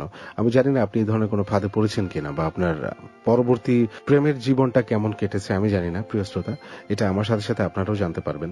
কারণ আমি এখন পর্যন্ত যা শুনলাম আমার বয়ফ্রেন্ডের অ্যাটিটিউড ওর প্রতি, সেগুলো শুনেই আমার এরকম একটা প্রশ্ন মনে জাগছে। তারপরে কি করে? তারপর আমার আপুকে যে ফোন দিল, ফোন দিয়ে আপুর সাথে আপুকে এনে আমাকে দিয়ে দিল। আপু তো পাশাপাশি থাকে? পাশাপাশি থাকতো। আচ্ছা। দিয়ে দেওয়ার পরে তারপর আমি রাগ করেছিলাম, ফোন টোন দিই না, ও আমাকে জাস্ট ফোন দিয়ে সরি বলাতে আমি সবকিছু ভুলে যাই। এবং এটাও বললো যে তোমাকে থাপ্পড়টা মারার কারণে আমি নিজেকে সেভ করা, হয়তো অনেকেই ভাবছিল আমি তোমাকে জোর করে নিয়ে আসছি, যার জন্য তুমি কান্না করছো। এটা তার একটা মানে স্ট্র্যাটেজি ছিল, নিজেকে সেভ ওয়ে করা। ছিল আমার কাছ থেকে, এটা মানে পজিটিভ করা একটা ওয়ে ছিল। কিন্তু আসলে ব্যাপারটা সেরকম না। না। তো ভাইয়া আমি ওর ফোনে না অনেক ওয়েটিং পেতাম, খুব এঙ্গেজ পেতাম। আমি অনেক সময় প্রশ্ন করতাম তোমার ফোনে এত ওয়েটিং কেন? ও বলতো দেখো আমি তো আসলে খুব বেশি টাকা পয়সার মালিক না, আমার ফ্যামিলি একটা ছোটখাটো বিজনেস ইনভলভ, তো তখন ওখানে টাইম দিতে হয়। মাঝে মাঝে আমাকে কনভিন্স করতো আবার ওয়েটিং এ, হ্যাঁ দেখতাম হ্যাঁ ওর কোনো হয়তো বন্ধু ফোন করেছে। আচ্ছা, আপনি বলছিলেন যে ও পড়াশোনা করতো?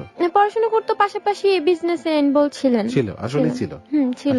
সেটা দিয়ে আপনাকে বোঝাতো যে আমার বিজনেসে আমি কনভারসেশন আছে। হ্যাঁ, ওখানে আমি তো টাইম দিতে পারি না, ফোনই আমাকে কথা বলতে হয়। এবং আপনি এটা বিশ্বাস করতেন? হ্যাঁ, বিশ্বাসে একদম খুব সহজে বিশ্বাস করতাম। তো তারপরে কিছুদিন যাওয়ার পরে আমার ফোনে হঠাৎ একটা আননোন নাম্বার থেকে ফোন। কে বলছেন বলে আমি বলছি কাকে ফোন করেছেন? হ্যাঁ ফোন করেছি তো তোমাকে, খুব আপন করে কথা বলছি, মনে হচ্ছে সে আমার খুব পরিচিত কেউ। তো আমি বলছি আমি তো আপনাকে চিনি না। তো বললে চিনে নাও, যখন আমরা ভার্সিটিতে আছি, ঢাকায় থাকি। তা আমি বললাম যে ঢাকায় থাকেন, আমার চেনা দরকার নেই, আমি আপনাকে চিনি না। কিন্তু ওই লোকটা আমাকে কন্টিনিউয়াসলি খুব ফোন দিত, এত বেশি ফোন দিত আমার খুবই ডিস্টার্ব হতো। তো দেখা গেছে কি ওই লোকটা ফোন দিলে মাঝখানে ফোনটা মুন্নার আসতো। তো আমি বেশ কিছুদিন পরে এটা লক্ষ্য করলাম যে ওই ছেলেটা আমাকে ফোন দিলে তার মধ্যে কেন ওর ফোন চলে আসে, এর আগেও দেয় না এর পরেও দেয় না। আর ওইটা নিয়ে আমার সাথে খুব ঝগড়া করে। আমি ওকে বলে দিলাম যে দেখো আমার এই নামে এইখানে পড়াশোনা করে এই লোকটা আমাকে ফোন দিচ্ছে, আমি না করছি তারপরও। তো বলে তুমি ব্ল্যাকলিস্ট করে দাও। তো আমি ব্ল্যাকলিস্ট করার পরে ওই একটা লোক অন্য নাম্বার থেকে ফোন দেয়। তো আমি সেটা ওকে বলি, আর ও তখন ওইটা নিয়ে খুব ঝগড়া শুরু করে, তোমার পরিচিত কেউ হবে, তুমি হয়তো এই লোকটার সাথে রিলেশন করছো, এটা এখন রং নাম্বার বলছো আমার কাছে। তা আমি খুব মানে অবাক হতাম এই কথাগুলো শুনে, তুমি কি বলছো এগুলো, এই ছেলের সাথে আমার কেন রিলেশন হবে, তুমি চাইলে নাম্বারটা নাও। তখন আরো বকতো আমি কেন নাম্বার নিব, হ্যাঁ আমি নিজের ওয়েটা আমি কেন নষ্ট করব। হঠাৎ করে একদিন রাত 11টার সময় আমাকে ওই ছেলেটা ফোন দেয়। না, এই ছেলেটা কিছুদিন পর আমাকে বলে দেয় যে আমি আসলে ঠিক আছে, কিন্তু আমি মুন্নার ফ্রেন্ড।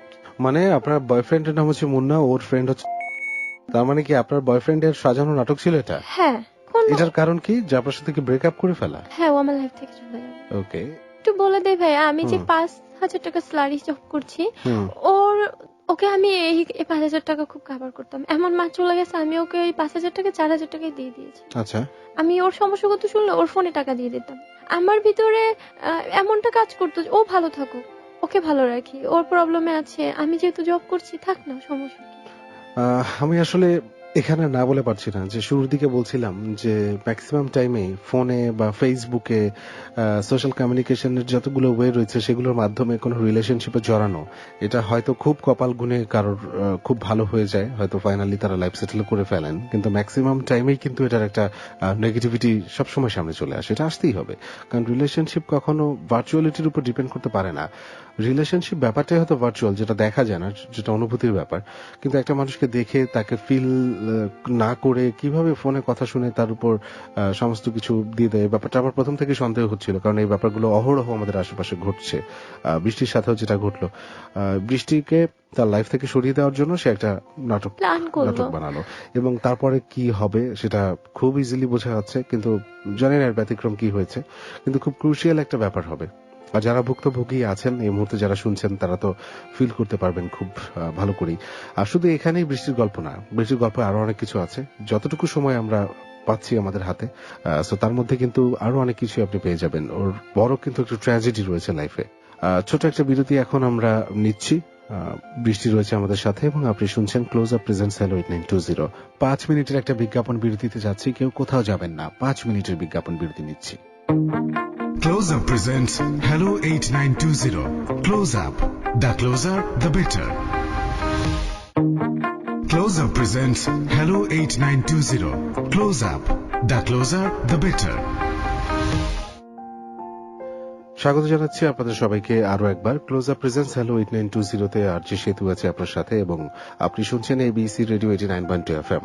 বৃষ্টি রয়েছে আমাদের সাথে, বৃষ্টির কাছে সরাসরি চলে যাচ্ছি, কারণ ওর লাইফে একটা হ্যাপিনেস আসলো, কাউকে ভালোবেসে ফেললো, কার মধ্যে দিয়ে একটা প্রেম আসলো জীবনে, এবং ফোনে পরিচয়, দেখা হয়েছে, দেখা হওয়ার পরে ভালো লেগেছে, এভরিথিং আপনারা জানেন, শুনেছেন অলরেডি। কিন্তু একটা ছলনা ওর সাথে করা হলো, ওর বয়ফ্রেন্ড মুন্না সে ওর সাথে করলো যে ওর আরেকটা ফ্রেন্ডকে দিয়ে ওকে ফোন করাতো, রাইট? হ্যাঁ, এবং আপনি যখন ওর সাথে কথা বলতেন ঠিক তখনই আপনার বয়ফ্রেন্ডের ফ্রেন্ড আসতো। এটা হচ্ছে ব্রেকআপ করে ফেলার জন্য আপনি। করে ফেলা আমার কাছ থেকে তো কোনো নেগেটিভ রিজন পাচ্ছি না যে চলে যাবে, তো যেটা এখন আচ্ছা, কিছু মনে করবেন না, আমি একটু কথা বলি। সবসময় কি বাইরে দেখা হয়েছে আপনাদের? বাহিরেই দেখা হয়েছে।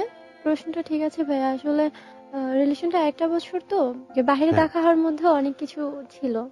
প্রশ্নটা করার কারণ কিন্তু সবাই বুঝতে পেরেছেন যে রিলেশনশিপ ততদিন ঠিক থাকে যতদিন না তাদের মধ্যে সেই আত্মিক রিলেশনশিপটা, মানে মেন্টাল ভালোবাসাটা থাকে। যখন এটা ফিজিক্যালে চলে যায় তখন কিন্তু এটার গভীরতাটা আর থাকে না, একদমই এটার কোনো প্রয়োজনীয়তাই থাকে না, এটা দেখে আসছি। সো ভালোবাসা আসল মানে হারাতে শুরু করেছে এখন।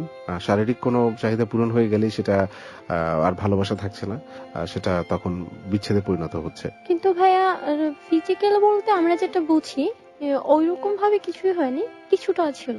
তো তারপরে ওর ফ্রেন্ড আমাকে বলে দেয় সবকিছু, কয় ও আসলে আপনার লাইফ থেকে চলে যাওয়ার জন্য কোনো রিজন পাচ্ছিল না, তো আমাকে ইস্যু করলো, তো আমি আসলে বলে দিলাম আপনাকে, কিন্তু ওকে আপনি বলবেন না যে আমি এটা বলে দিয়েছি, কারণ আমাদের বন্ধুত্বটা হয়তো থাকবে না, ও আমাকে অনেক ট্রাস্ট করে, আপনি চলে যান, আপনার ফিউচার বেটার হবে।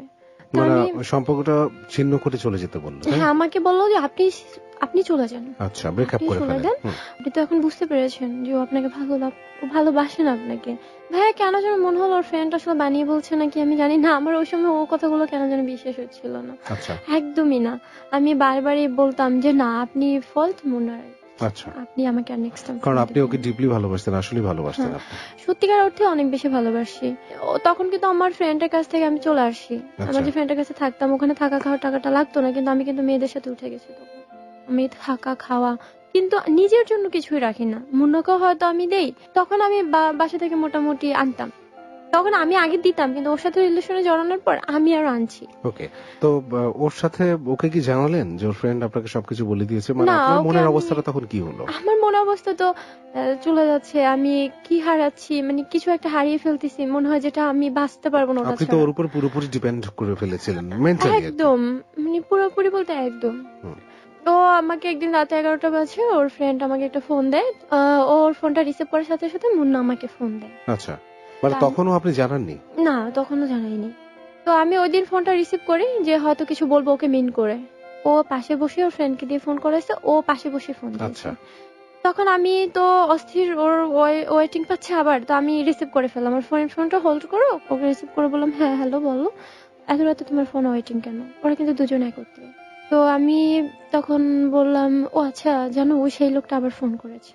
সেই লোকটা এত রাতে তোমাকে কেন ফোন দিবে? তোমার এক্স বয়ফ্রেন্ড বুঝি? আচ্ছা, মানে আমার আপনি কি করে জানলেন যে ওরা দুজন একসাথে? ওই ফ্রেন্ড ওই আপনাকে সব? ফ্রেন্ড আমাকে সব বলে আচ্ছা, দিয়েছে। তো তখন আপনি কেন বলছেন না? হ্যাঁ আমি এই যে এখন বললাম, ওকে। এখন বললাম যে আচ্ছা তুমি কি জানো না আমাকে ঠিক কে ফোন করে? আমি কি, এটা তো তোমার ফ্রেন্ড সাইফুল আমাকে ফোন করে, তুমি আচ্ছা। জানো না? তুমিই করাচ্ছ কাজটা। কিন্তু ও বলল ফালতু কথা বলো না, ল্যাঙ্গুয়েজ খুব খারাপ করলো, নিজের ব্লেমটা এখন আমার উপরে দিচ্ছ, তুমি একটা বাজে, এটা সেটা অনেক কথা বলো, অনেক কথা। ওই সময় ডিসিশন নিল আমি তোমার সাথে আর রিলেশন রাখবো না। আচ্ছা। বিশেষ করুন ভাইয়া, আমি ওকে এত বেশি ফোন দেওয়া শুরু করলাম। ঠিক আছে আমার ভুল, তুই তো স্বীকার করছে না তোর ফ্রেন্ড, ও আমাকে কেউ চিনিই না। আচ্ছা, আচ্ছা ঠিক আছে আমি মানছি আমার ফ্রেন্ড, আমার ভুল, সব ভুল আমার, আমাকে মাফ করে দাও। মানে উল্টে আপনি ক্ষমা চাচ্ছেন? আমি ক্ষমা চাচ্ছি। আচ্ছা।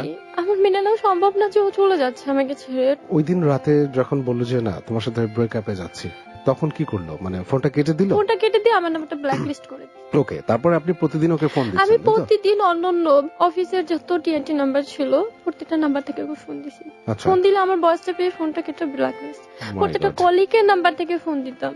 এক সময় যখন এই কাছের মানুষগুলো ফোন সবার ব্ল্যাক লিস্ট ফেললো, হুম। তখন আমি ফ্লাক্সি লোড থেকে ফোন দেওয়া শুরু করলাম। কি ভয়াবহ না? মানে একটা মানুষ কি ফোনটা গার্লি দিয়ে ওয়েট আমি- করছে, আহারে। আমি ফোন দিয়ে শুধু একটা কথাই বলতাম, তুমি জাস্ট একটু কথা বলো আমার সাথে, জাস্ট একটু, আমি তোমাকে ছাড়া বাঁচতে পারবো না। ও বলতো কি তুমি কে, তোমাকে আমি চিনি না। আমি একটা সময় যখন, আমি এমন সময় আছে রাতে 11টা 11:30 ছেলেদের ফ্লাক্সি লোড খুঁজতাম, কোথাও ওকে একটা ফোন দিব, বলতো না সরি তুমি আসলে আমার যোগ্য না। এরকম খুব কান্নাকাটি করার পর ও আমাকে একটা কন্ডিশন দেয়, 1 মাসের মধ্যে তুমি বুঝতে পারছো তোমার ভুল, তুমি এই 1 মাসের মধ্যে যদি তোমার ফোন ওয়েটিং পাই আমি এবং আননোন কোনো পার্সনের তোমাকে ফোন দেয়, আর 1 মাসের মধ্যে তুমি আমাকে কোনো ফোন আচ্ছা, দিবে মানে না। আপনার ফোন ওয়েটিং পাবে না, এটা একটা কন্ডিশন? হ্যাঁ, আচ্ছা, আর আননোন কারোর সাথে কথা বলা, ওয়েটিং পেলে ও আমার সাথে আর ব্যাক করবে না। ঠিক আছে। তো সে যখন আপনার সাথে ফোনে কথা বলবে, ও আমার সাথে কথা বলবে না। তাহলে সে কি করে বুঝতে পারবে আপনি হ্যাঁ ও waiting or not? নাকি, ও আমাকে বুঝাইছে ও কল লিস্ট বের করতে পারে, আচ্ছা। আমি তোমার কল লিস্ট বের করে চেক করব। আর আমি বললাম তোমাকে কেন কল দিব না, না 1 মাসের মধ্যে তুমি আমাকে কোনো কল দিবা না। ওকে, এবং এই কন্ডিশনে আপনি রাজি আমি হলেন? রাজি হলাম। হুম। আমি একটু আশ্বাস পেলাম যে হয়তো আমার জীবনে আসবে। হুম। এই আশ্বাসটা পাওয়ার পর আমি ওকে বললাম আচ্ছা ঠিক আছে ব্ল্যাক লিস্ট থেকে আমাকে উঠাও, তখন আমাকে ব্ল্যাক লিস্ট থেকে উঠায়। আমি মাকে, শুধু আমার মাকে একটু ফোন দিতাম, আবার সিমটা ব্যাটারিটা আমি একটা ফোনকে 3-4টা ভাগ করে রেখে দিতাম এক এক জায়গায়, যে ফোনটা যদি কানেক্টেড থাকে হয়তো ফোন দিয়ে হয়তো আমি বসবেন। আবার ফোন দিয়ে বসবো, আবার ওই সময় থেকে আমার 1 মাস শুরু হবে। কি কঠিন কন্ডিশন দিয়ে দিল। এভাবে কিছুদিন যাওয়ার পর একদিন আমার ভীষণ জ্বর, এত জ্বর যে আমি মানে নিঃশ্বাস ফেলতে পারছি না। তো তারপর উঠে আমি ওই ফোনটা আবার সিম টিম লাগাইলাম, লাগানোর সাথে দেখে ওর একটা ফোন। হুম। তো আমি তো খুবই খুশি যে আমি সিমটা লাগাইছিলাম, ওর কিছু মেসেজ আমি দেখবো, হুম। আমার ভালো লাগবে। কিন্তু তখন আমি ও ফোন দিল, আমি হ্যালো বললাম, কথা বলতে পারছি না। তো বলে তুমি অসুস্থ, ওষুধ খাও। তো একটু সামথিং এভাবে টুকটাক কনভারসেশন হলো, খুব বেশি হয়নি। আচ্ছা তুমি আমাকে আর ফোন দিও না, মনে রেখো ফোন দিলে কিন্তু এই যে এতদিন গেছে 15 দিন, আবার কিন্তু নতুন করে 1 মাস শুরু হবে। হুম। আমি 1 মাস পরে ওকে নিজে একটা ফোন দিই। আচ্ছা। তুমি বলো আমি কি এত বড় একটা এক্সামে কি সাকসেস হলাম? তো ফোনটা দেওয়ার সাথে সাথে ও বলে I am sorry, this time বিয়ে করে ফেলেছি। মাই গড, ও বিয়ে করে ফেলেছে, আপনাকে 1 মাস এইভাবে কষ্ট করালো, একটা আশা দিয়ে রাখলো, এখন নিউজ দিচ্ছে সে বিয়ে করে ফেলেছে। হ্যাঁ হাউ তখন ক্রুশিয়াল। আমি, মনে হচ্ছিল কি হচ্ছে আমার সাথে এগুলা, একটা মাস আমাকে এত কষ্ট করানো, আমি কি আসলেই ওর যোগ্য না? আমার ভুলটা কোথায়? কেন আমাকে ছেড়ে চলে গেল? আমি বিশ্বাস করি না তুমি বিয়ে করেছো, আমাকে দূরে সরিয়ে দেওয়ার জন্য বলছো।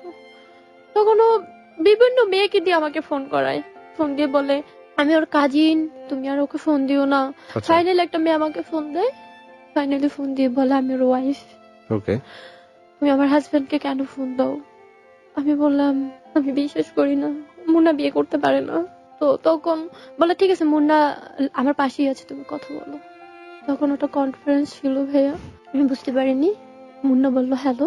আমি বুঝাতে পারছিলাম না আমার কি হচ্ছিল ওই মুহূর্তে। মেয়েটা বলছে কথা বলো আর ও বলছে হ্যালো, কাছাকাছি দুজন কিভাবে পসিবল। আমি বললাম ঠিক আছে তাহলে ভালো থাকো তোমরা। আমার ওই ফোনটা ভেঙে ফেলি, আমার মনে আছে আমি ওই ফোনটা ভেঙে ফেলি যে আমার ফোন দরকার নেই। তো ভেঙে ফেললো আমার ফ্রেন্ড, যে বেস্ট ফ্রেন্ড যার কথা আগে বললাম যে আমার লাইফে খারাপ সময় পাশে এসে দাঁড়ায়, ও আমাকে অনেক টাইম দেওয়া শুরু করে, আমাকে নিয়ে ঘুরে, তো আমাকে বুঝায়। তো আমি অফিসে আর যেতে পারি না, আমার জবটা চলে যায়। আচ্ছা, তখন কিন্তু আমি অন্যের বাসায় থাকছি, খাচ্ছি মেয়েদের সাথে, আমার ওখানে কিন্তু মান্থলি টাকা দিতে এবং হচ্ছে। বাবা মাকেও কিছু টাকা পাঠাতেন হয়তো বা। হ্যাঁ, ওটা তো আর পারছি না। ওটা তো আমার উল্টো আরো নিচ্ছেন। বড় বোন আর ভাইয়াই দিচ্ছে। এর মাঝখানে আমার ছোট বোনটা, সেও এসএসসি পরীক্ষা দিয়ে ফেলছে, ওকে, খুব ভালো রেজাল্ট করে। তো সবকিছু মিলে আমার ছোট বোন আমাকে ফোন দেয়, আপু তুমি কেঁদো না, তুমি কার জন্য কাঁদছো। আমার ছোট বোন তো আগেও জানতো, বললাম না, সাথে কথা হতো। আপু তুমি কেঁদো না, ওর জন্য কেঁদো না। তারপর আমি আমার বোনটাকে বলছি তুই এসব নিয়ে ভাবিস না, তুই তো পড়াশোনা কর। আমি 2টা বছর চলে যায়, কিন্তু ও যদি ভাই আমার সাথে ফাইনালি ওখানেই সব কমিউনিকেশন অফ করে দিত, ওটাই আমার জন্য ভালো ছিল। কিন্তু ও তা করেনি। ও আমাকে আবার মাঝে মাঝে ফোন দেয়, ফোন দিয়ে আমাকে নতুন আরেকটা অফার দেয়, তুমি আর আমি গুড ফ্রেন্ড হয়ে থাকি। তখন আমি বলতাম যে সরি, আমার আর পসিবল। একটা বার যদি মন ভেঙে যায় আর ফ্রেন্ডশিপ থেকে হয়তো কোনো প্রেমের সম্পর্কে যাওয়া যায়, কিন্তু প্রেম থেকে ফ্রেন্ডশিপে ডাউনগ্রেড করা এটা কখনো সম্ভব নয়। এটা ছল চাতুরির একটা মেন্টালিটি নিয়েই সাধারণত মানুষ করে। এটা প্রচুর ঘটে আশেপাশে। যারা ঘটিয়েছেন বা যারা শিকার হয়েছেন বৃষ্টির মতো আজকে, তারা খুব ভালোভাবেই উপলব্ধি করতে পারছেন যে এর কষ্টটা কোথায়। একটা ছোট বিরতি এখন নিতে হবে আমাদের। আর গল্পটা এখানেই শেষ নয়, আমরা আবারও ফিরছি এবং ভয়াবহ আরো একটা ঘটনা ওর জীবনে আছে প্রিয় শ্রোতা, আপনার জন্য একটু পরেই আমরা নিয়ে আসছি। 4 মিনিটের ছোট একটা বিরতি নিচ্ছি। আপনি শুনছেন ক্লোজ আপ প্রেজেন্টস হ্যালো 8920, আর যে সেতু আছে আপনার সাথে। Close Up presents Hello 8920. Close Up. The closer, the better. Close Up presents Hello 8920. Close Up. The closer, the better. স্বাগত জানাচ্ছি সবাইকে ক্লোজ আপ প্রেজেন্স হ্যালো 8920-তে, আর যে সেতু আছে আপনার সাথে, এবং শুনছেন বৃষ্টির জীবনের গল্প। আমি বেশি কথা বাড়াচ্ছি না, বৃষ্টির কাছে চলে যাচ্ছি। হ্যাঁ, পরে আপনার ব্রেকআপ হলো এবং 2 বছর পরে ও আবার ফিরলো, তাই তো? 2 বছর পরে ফেললো বলতে, ও আমার ওই 2 বছরের কমিউনিকেশন একদমই অফ করেনি। গুড ফ্রেন্ড হিসেবে থাকবো। ওর ওয়াইফকে নিয়েও আমার সাথে খুব গল্প করতো, আমি সহ্য করতে পারতাম না। তারপর ও কেন যেন ওর সাথে কথাও বলতাম। তো আমার চাকরিটাও চলে যায়, এর মাঝখানে বলে নেই। আমি চাকরি চলে যাওয়ার পরে আমি আবার বিভিন্ন জায়গায় চাকরির জন্য অ্যাপ্লাই করা শুরু করি, কিন্তু আমি চাকরি হচ্ছে না। এমনও দিন চলে গেছে আমি আসলে খাইনি। আমার আম্মু ফোন দিছে, তুমি খাইছো? হ্যাঁ আম্মু আমি খাইছি, আসলে আমি খাইনি। ওদিকে বাবার শরীর তো একই রকম। বাবার শরীর, ওই বাবার ট্রিটমেন্ট, আমার মেজো বোন, ভাইয়া, ইভেন আমি, আমার বড় বোনার কথা বলবো, আমার বড় বোন হাজবেন্ড, আসলে অনেক রেসপন্সিবিলিটি নিয়ে আমাদের ফ্যামিলি ছায়া হয়ে আছে। তো আমার ছোট বোনটা কিন্তু এত কষ্ট কখনো অনুভব করছে না। ও এর মাঝখানে ভাইয়া আমি কিন্তু আমার ওই যখন ও 2 বছর আগে চলে যায়, তখন আমি আবার পড়াশোনাটা স্টার্ট করি। আচ্ছা। আমার আম্মু বলে 1টা বছর গ্যাপ গিয়েছে, তাতে কিছু হয়নি, তুমি আবার পড়াশোনা স্টার্ট করো। তো আমি তখন আবার ইন্টার ভর্তি হয়ে যাই। তখন আমার সামনে ফাইনাল এক্সাম। তো আমি ওই এক্সামটা যেভাবে হোক, আমার বড় বোন আমাকে সাপোর্ট করে, আমি ওই বড় বোনের টাকার সাপোর্টে আমি ফাইনাল এক্সামটা কভার করি। ওকে, আবার ঢাকায় আসি, এসে আবার জবের জন্য ট্রাই। আমার হঠাৎ করে একদিন ইন্টারভিউ দিতে যেয়ে আমার জব হলো, জয়েন করলাম। মালিবাগে অফিস ছিল, জয়েন করলাম, ভালোই আছি, 1 মাস জয়েন করছি। তো ওখানে আমি আর একটা প্রতারণার শিকার হই। আমাকে আসলে আমি বুঝতে পারি উনি চাচ্ছিলেন আস্তে আস্তে করে আমাকে কনভিন্স করে তারপর হয়তো কিছু।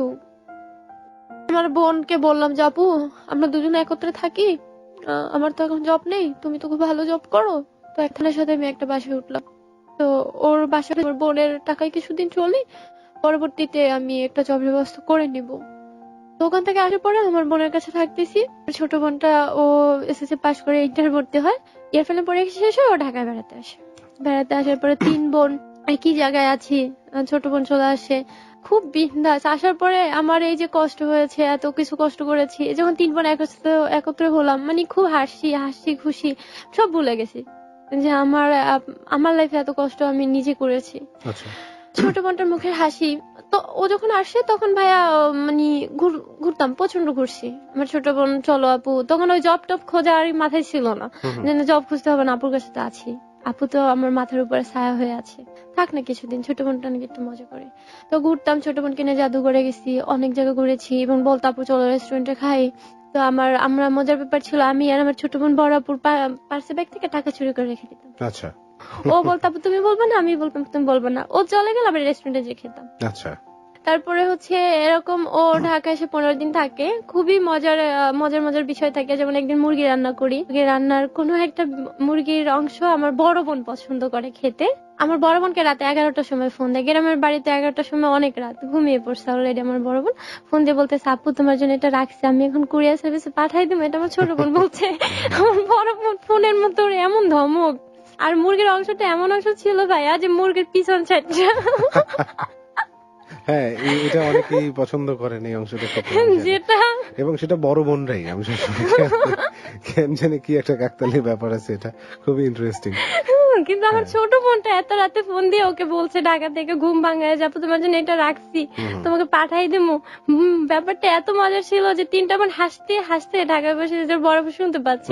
আমরা ফিল করছি যে আপনারা আসলে খুবই মজা করেছেন বড় আপু তখন। হাসছে আর বলতেছে তিনজন এক হয়ে এখন আমারে ওখানে বসে পচানো হচ্ছে, রাখ ফোন রাখ, আমি ঘুমাইতেছি, ফাজলিমি পাইছো, বাবুরে নিয়ে সকালে স্কুলে যেতে হবে, ওই বলে ফোন রেখে দিল। তো খুবই হাসতাম, খুবই ওই সময়টা ভালো। তো আমার বড় ভাইয়া তার সাথে জাদুঘরে যাই আমার ছোট বোনকে নিয়ে। আচ্ছা রাস্তায় অনেক দুষ্টুমি, আমার বড় ভাইয়া দুলাভাই তো হাঁটে আর আমাকে পিছনে রাখে। আমার ছোট বোনটার হাত ধরে হাঁটে আর বলে দেখো তুমি আর আমি এমন ভাবে হাঁটবো যে আমরা গার্লফ্রেন্ড বয়ফ্রেন্ড, কেউ যেন বুঝতেই না পারে যে আমরা শালি দুলাভাই, ঠিক আছে? তো আমার ছোট বোনটা বলে ভাই আপনি এত লুচি কেন? হ্যাঁ, সবসময় লুচি বলতেই ডাকতো, ভাইয়া লুচি ভাইয়া লুচি ভাইয়া। তো আমার দুলাভাই বলতো শালি আমি তোমার কি করি, তুমি আমার লুচি কেন বলো? জাদুঘরের মধ্যে বসে অনেক পিক তোলা, অনেক অনেক মজার স্মৃতি, অনেক পিক তোলা। এমনটা করতে করতে ও আসলে এখন বাড়িতে চলে যাবে। আচ্ছা ও এর মাঝখানে কিন্তু ওই যে আমার এক্স বয়ফ্রেন্ড, ও আমাকে আবার অফার দিল যে বৃষ্টি আমার ভুল হয়েছে, আমি বিয়েটি করিনি, আমি তোমার সাথে ব্যাক করতে চাই। আচ্ছা, বিয়ে সে আসলে, না আসলে সে আর করে সে ওই যে ফোনে অনেক কথা বলতো, ব্যবসার কথা বলতো, সেগুলো আসলে ওর আলাদা রিলেশনশিপ ছিল, রিলেশন ছিল। কিন্তু এগুলো আপনি বুঝতে পারেননি কখনো। না। যাই হোক, তো হ্যাঁ, আমি তারপর? তাকে অ্যাকসেপ্ট করে নিলাম। আচ্ছা, তো ও আসলে খুব ভালোভাবে মিশে গেল আমার ফ্যামিলির তখন সাথে। কি আর আগের মতো সেই ইমোশন ছিল ওর প্রতি, ভালোবাসা ছিল? প্রথম এটা ছিল না, তারপর আস্তে আস্তে করে ঠিক আগের জায়গাটাই হয়ে গেল। ওকে, মানে ও আমার ফ্যামিলির সাথে মিশে গেছে আগের থেকে, আমার ফ্যামিলির সাথে এখন খুব ডিপলি। তোমার ভাইয়ের নাম্বার দাও, তোমার এর নাম্বার দাও, ছোট বোন আসে, ওকে নিয়ে ঘোরাফেরা, খুব মজা করছে, থাকছে। ওকে, তারপর আমার ছোট বোন ফাইনালি চলে যাবে বাড়িতে। ছোট বোনটাকে মাঝে মাঝে ওই আমার বয়ফ্রেন্ডও জিজ্ঞেস করতো, মুন্না ভাই তুমি কি কারোর সাথে রিলেশন করো? তো মুন্নার একটা ওর ছোট ভাইয়ের জন্য আমার বোনটাকে ভালো লাগে, আচ্ছা আচ্ছা, যেটা আমাকে বলে যে আসলে আমি যদি বেঁচে থাকি কখনো আমার ছোট ভাইয়ের জন্য তোর বোনটাকে নিয়ে যাব। আমার খুবই ভালো লাগছে, এত ভদ্র একটা মেয়ে, আর কি কিউট দেখছো। ও আমাকে বুঝাইতো, আমি ওই মুন্নার সাথে একটু ঝগড়া হলে কান্নাকাটি করতাম, ও বুঝাইতো আপু তুমি কাঁদো, এই কারোর প্রতি বেশি দুর্বল দেখাইলে সে ছেলেরা এমনই করে, একটু নিজে নিজে স্ট্রং হতে পারো না। আমাকেও বুঝাইতো, তখন ওর দিক তাকাই থাকতাম, কত মেচুরিটি কথা বলতেছে। আমি তারপর ও বলতেছে আপু আমাকে বাড়িতে দিয়ে আসো, আমার কলেজ খুলে যাবে, আমি বাড়ি চলে যাবো। তো আমরা অনেক সময় ও সুন্দর দেখে আমি প্রশ্ন করতাম তুই কি কারোর সাথে রিলেশন টেশন করিস নাকি? আবার বলতেন তোমাদের মতো না। আমি জিজ্ঞেস করলে বলতো তোমার মতো না, আচ্ছা, প্রেম টেম আমাকে দিয়ে হবে না, আমি এসব অন্য মেয়েদের মতো না। মানুষের জন্য গলায় দড়ি দেয়া, মানুষের জন্য সুইসাইড করা, কারোর জন্য কাদা, তোমার মতো রাত জেগে এরকম ভেঙাইতো যে ফেস ফেস করে কাদা, এগুলো আমাকে দিয়ে হবে না। তো ও বললো আপু চলো আমাকে বাড়িতে দিয়ে আসো। তো আমি আর আমার বয়ফ্রেন্ড মিলে বাড়িতে দিয়ে আসলাম। আচ্ছা, আমি বাড়িতেও ঢুকি নাই, আমার আম্মু সামনে বের হয়েছে, আমি আম্মু রিসিভ করতে আসলে আম্মুর হাতে ওকে দিয়ে আমি ঢাকা ব্যাক করি। আচ্ছা, মানে একটু থাকে না বাড়িতে? না আমি ঢুকিই নেই বাড়িতে, কারণ আমার আব্বু অসুস্থ, ঢুকলে আব্বু বলবে তুমি থেকে যাও, আর আমাকে তো ঢাকায় আসতে হবে, জবের জন্য ট্রাই করতে হবে। এর মাঝখানে আমি ইউনিভার্সিটিতে ভর্তি হয়েছি, খুবই কষ্ট করে ঋণ টিন করে ভর্তি হয়েছি। তো আমার বই কেনা হয় নাই, আমার মেজো বোনের স্যালারি দিয়ে সব তো হচ্ছে না, কিন্তু এগুলো কিন্তু আমার যে বয়ফ্রেন্ড ওকে বুঝতে দিচ্ছি না। আচ্ছা, ওকে কিন্তু আগের মতো আমি টাকা দিচ্ছি, কোত্থেকে দিচ্ছি এখন প্রশ্ন হচ্ছে এখন ভাই আবারও আপনার। টাকা দিচ্ছেন? হ্যাঁ। ভেরি গুড, খুবই মহিয়সী আপনি। তো আমি একদিন ভোরবেলা ঘুমিয়ে আছি, সকালবেলা খুব ভোরে আমার বোনটাকে বাড়ি দিয়ে আর 12 দিন পরে তো খুব ভোরে একটা ফোন আসছে। তো ফোনটা ছিল আমার দাদার, আমার বড় ভাইয়ের। আচ্ছা, কিন্তু আমার বড় ভাই বেসিক্যালি খুব কমই ফোন করে, তো অত ভোরে ফোনটা দেখে না আমার একটু অবাকই লাগছে। 7:30 বাজে নাই। আচ্ছা ঘুমের মধ্যে আমার আমার ভাইয়ের ফোনটা দেখে আমি আর কি একদম উঠে বসে আমি একদম এমন ভাবে গলা টলা করে যাতে ভাই বুঝতে না পারে আমি ঘুমাচ্ছি। আচ্ছা তো আমি ফোনটা ধরলাম, দেখে আমার দাদা কাঁদছে। আচ্ছা তো আমি বললাম কি হয়েছে? তো বলতেছে যে বৃষ্টি, আমাদের বাবা নেই। তো বললো হ্যাঁ, আমাদের বাবা আমাদেরকে ছেড়ে চলে গেছে। তুমি তোমার আপুকে বলো রেডি হতে, তোমরা আমার বাসার দিকে চলে আসো, আমরা এখনই রওনা দেবো। হুম হুম, তার এই ফোনটা রাখার পর আমি আমার আপু উঠছে অফিসে যাবো ওয়াশরুমে, আমি আর আপুকে একটা চিৎকার দিয়ে ডাক দিলাম, আপু বাবা তো নেই, বাবা চলে গেছে আমাদেরকে ছেড়ে। আপু আসলো, আপু চিৎকার, আমি দুজনে খুব জোরাজোরি করে কান্না করছি। ইভেন আমার টিচার আমাকে ফোন দেওয়া শুরু করলো, যারা কখনো আমাকে ফোন দেয় না, ফোন দেওয়া শুরু করলো, বৃষ্টি কোথায়? আমি বললাম স্যার কি হয়েছে? তো বললো কিছু হয়নি, তোমার আব্বু একটু অসুস্থ, তোমরা কোথায় আছো ওখান থেকে আব্বু রওনা একটু দেবো। অসুস্থ। হুম, আচ্ছা তোমার আব্বু একটু অসুস্থ, কিছু হয়নি, তোমরা আসো, তোমাদেরকে দেখতে চাচ্ছে। হুম হুম, সবই তো বুঝি যে অসুস্থ হলেই যে দেখতে চাইবে এমন তো না, হয়তো হুম, কিছু একটা হয়েছে। তো আমি খুব টিচারকে ধরলাম, আমার বাবার সাথে আমি কথা বলবো। বললো হ্যাঁ আমি কথা বলাই দিচ্ছি, আমি একটু দূরে আছি, কথা বলাই দিচ্ছি। তো আমি তখন আমি আর আমার বোন মনে আছে যে এক ফোঁটা পানি মুখে দেয়নি, কোন রকম মুখটা ধুয়ে ড্রেসটা চেঞ্জ করে আমি আর আমার বোন বা পাগলের মতো আমার ভাইয়ের বাসার ওখানে চলে আসলাম। আমার ভাইয়া, আমার ভাবি রওনা দিলাম এখান থেকে। হুম, ইভেন আমার বয়ফ্রেন্ডকে আমি মেসেজ দিলাম যে দেখো আমার বাবা মনে হয় মারা গেছে, আমি বাড়িতে চলে যাচ্ছি। আচ্ছা আমার বয়ফ্রেন্ড আমার মেসেজটা অত ভোরে দেখে ও আমার দুলাভাইয়ের কাছে একটা ফোন দেয়। হুম, ফোন দিয়ে বলে কি হয়েছে? তো আমার দুলাভাই ওকে বলে যে এটা হয়েছে, কিন্তু বৃষ্টিকে বলো না, ওদেরকে বলো যে ওরা রওনা দিতে। তো আমাকে ও বুঝায় বা আঙ্কেলের কিছু হয় নাই, তুমি চলে যাও, আঙ্কেল সুস্থ আছে, তুমি যাও, যে দেখো আঙ্কেল সুস্থ আছে। তো আমরা চলে যাই। আমি যখন বরিশাল রূপা তুলে গেছি, তো ওর মাঝখানে আমার যে ছোট বোনটা আসে না, তো তখন ও আর আমি চুল কালার করি। তো ও আমাকে 2টা চুলের কালার কিনে দেই, আমি ওকে ফোন দিয়ে বলে আপু 2টা হুম। কালার কিনে দিও আমাকে। তো আমি ওকে 2টা কালার কিনে পাঠাই দিই। ও তার মাঝখানে ওই যে টিচারকে ধরছিলাম, আমার বাবার সাথে একটু কথা বলাই দেন। হুম, তো আমার টিচার, হ্যাঁ আমার বাবার সাথে ফাইনালি কথা কথা বলে বলে দিছে। দিছে। হ্যাঁ, তখন আমার বাবা হ্যালো বললো। তখন বলতেছি আচ্ছা আমার আম্মু কোথায়? আমার আম্মু আর আমার ছোট বোন কোথায়? স্যার আমার ছোট বোন আর আম্মুকে দেন ফোনটা। বলতেছে ছোট বোন তোমার ছোট বোন আর তোমার আম্মু সুস্থ আছে, আচ্ছা আমি আসতেছি, আমরা সবাই, কিন্তু আমি কথা বলবো এখন। বলে না আমি আর এত সহ্য করতে পারছি না, আমি রাখি। আচ্ছা তো যখন রূপাতুলি কোর্স করলাম, তখন আমার বড় বোন আমাকে একটা ফোন দেয়। আচ্ছা। বড় বোন ফোন দিয়ে বলে বৃষ্টি কার জন্য তুই কালার কিনে দিছিস, সে তো আর এই পৃথিবীতে নেই। মানে আপনার ছোট বোন? হ্যাঁ। তখন আমি ওখানে বসে চিৎকার, তুমি কি বলছো? বলে হ্যাঁ, সে তো আর এই পৃথিবীতে নেই, আমাদেরকে সবাইকে ছেড়ে চলে গেছে। মাই গড। তখন ওখানে হাউমাউ করে কাঁদছিলাম, বলতেছিলাম কেন চলে গেছে, কি হয়েছে ওর, মার কাছে ফোনটা দাও। বলতেছে আমি থানায় আছি, বৃষ্টিও সুইসাইড করছে, তোরা বাড়ি আয়, এলে সবকিছু দেখতে পারবি। তখন আমি ওখানে প্রচন্ড কান্নাকাটি করি। ইভেন আমার ভাইয়া ওর আগেই শুনতে পায়, কিন্তু ভাইয়া ধরা দেয় না। তো খুবই কান্নাকাটি করি আমরা 2টা বোন, আমার ভাইয়া রূপাতলে বসে এত কান্না করছিলাম যে ওখানে আশেপাশে মানুষগুলো শুধু তাকাই দেখতেছিল। তো বাড়িতে আসি, এসে আমার বাড়িতে এসে দেখি অনেক মানুষ। আমি আমার মাকে খুঁজছিলাম, ওর ছোট বোনকে খুঁজছিলাম, আমার বড় আপু তো থানায়।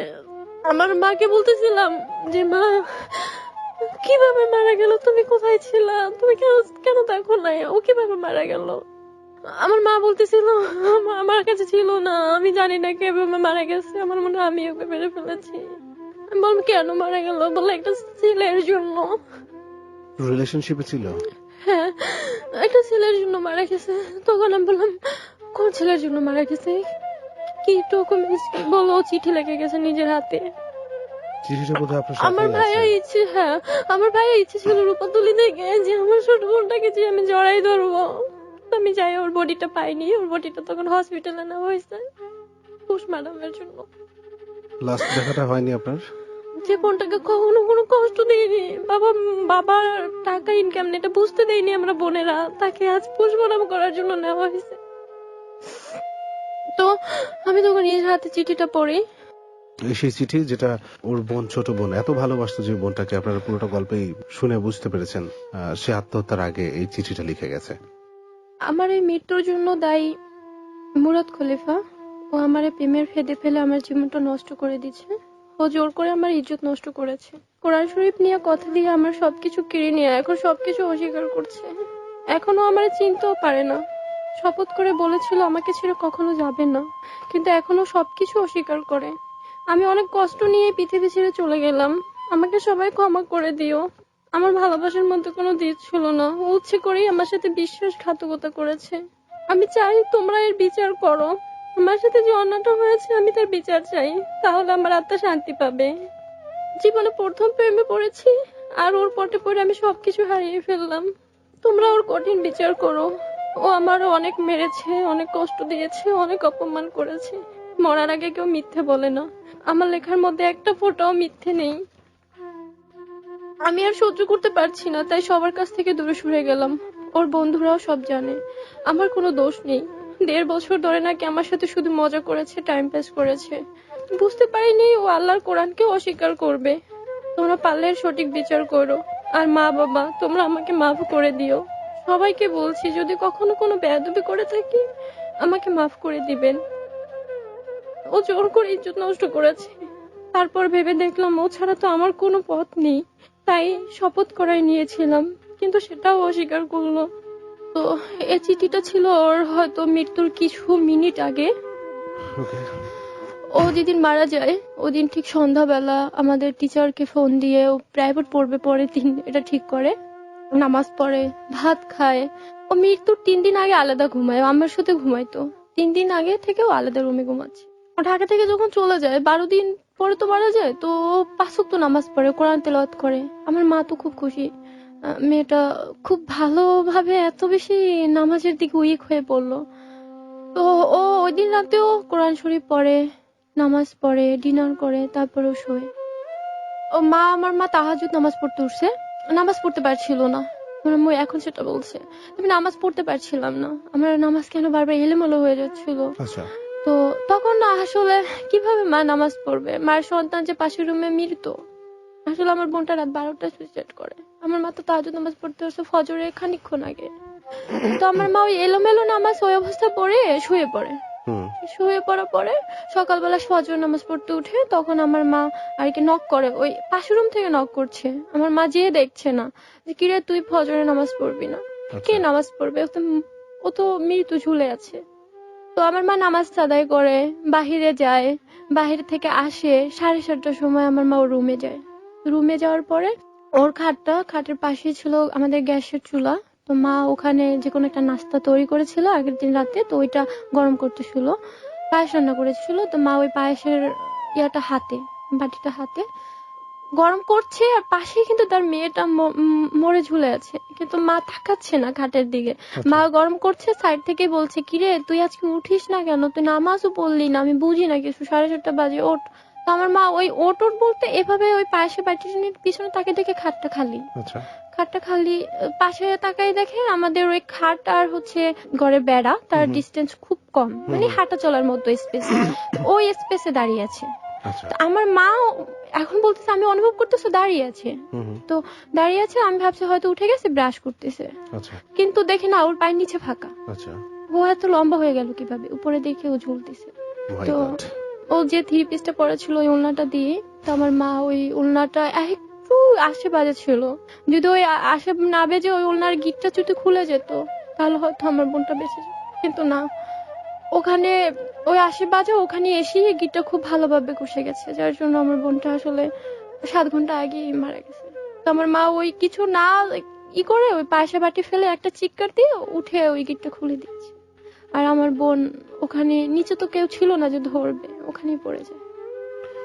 খুবই মর্মান্তিক একটা ব্যাপার। আর পরে যে চিঠিতে যে নামটা মেনশন করা ছিল তার এগেইনস্টে আপনারা কি কোনো ইনিশিয়েটিভ নিয়েছেন?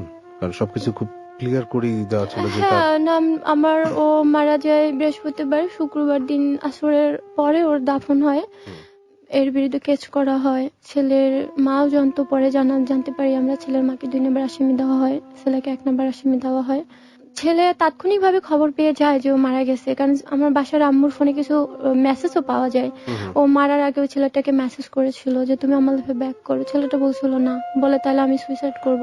বলে হ্যাঁ করো আজকে রাত। ও বলছে আজকে রাতেই করবো। ওই মেসেজ গুলো আমরা পাই, আচ্ছা, সব ডকুমেন্টস নিয়ে আমরা ক্যাচ করি। আর আমার মামু বাড়ি অনেক পাওয়ারফুল, আমার মামারা সো অনেক ধনী লোক, তারা অনেক পাওয়ারফুল, তো তারাও এটার অ্যাকশন নেয়। ক্যাচ করেছে, রেজাল্ট তেমন করে পজিটিভ নেই। এরকম কিছু শক্ত দলিল যেটা এগেনস্টে আছে, সেটারও কোনো মানে সুষ্ঠু বিচার হচ্ছে না, আমি জানি না কেন। তবে আমরা আশা করছি এটা একটা সুষ্ঠু বিচার হবে, কারণ আইনে সেরকম নিশ্চয়ই কোনো বিধান রয়েছে যে এরকম কেসের এগেনস্টে কি ধরনের ইনিশিয়েটিভ নেওয়া উচিত আইনের পক্ষ থেকে। আমরা রিকোয়েস্ট করছি এটার একটা সঠিক সমাধান হোক। ওকে বৃষ্টি, আমরা এই মুহূর্তে একটা বিরতিতে যাচ্ছি এবং তারপরে আমরা ফিরে আসব আপনার এখনকার অবস্থা নিয়ে। আপনার প্রিয় বোনটি, এত আদরের বোনটি মারা গেল এবং আপনার সার্বিক পরিস্থিতি মানে হতাশার মধ্যে দিয়ে আপনি কাটাচ্ছেন, এই সবকিছুই নিয়ে আমরা ফিরে আসছি। সো প্রিয় শ্রোতা, আপনারা কোথাও যাবেন না, এই সমস্ত বিষয় নিয়ে আমরা ফিরে আসছি ছোট এই বিজ্ঞাপন বিরতির পরে। সাথেই থাকুন। Close Up presents Hello 8920. Close Up. The closer, the better. Close Up presents Hello 8920. Close Up. The closer, the better. প্রিয় শ্রোতা, আপনাদের সবাইকে আরো একবার স্বাগত জানাই ক্লোজ আপ প্রেজেন্টস হ্যালো 8920 আর যে সেতু আছি এবং শুনছেন এবিসি রেডিও 89.2 FM। এই মুহূর্তে আমি কথা বেশি বাড়াচ্ছি না, সরাসরি আমাদের অতিথির কাছে যাব, যেখানে আমরা ওর বর্তমান সময়ের যে অবস্থা সেটা নিয়ে শুনবো। সো আমি আর কথা বাড়াচ্ছি না, চলে যাচ্ছি অতিথির কাছে। আপনার এখন প্রেজেন্ট কন্ডিশনটা কি? আপনি এখন কি অবস্থায়?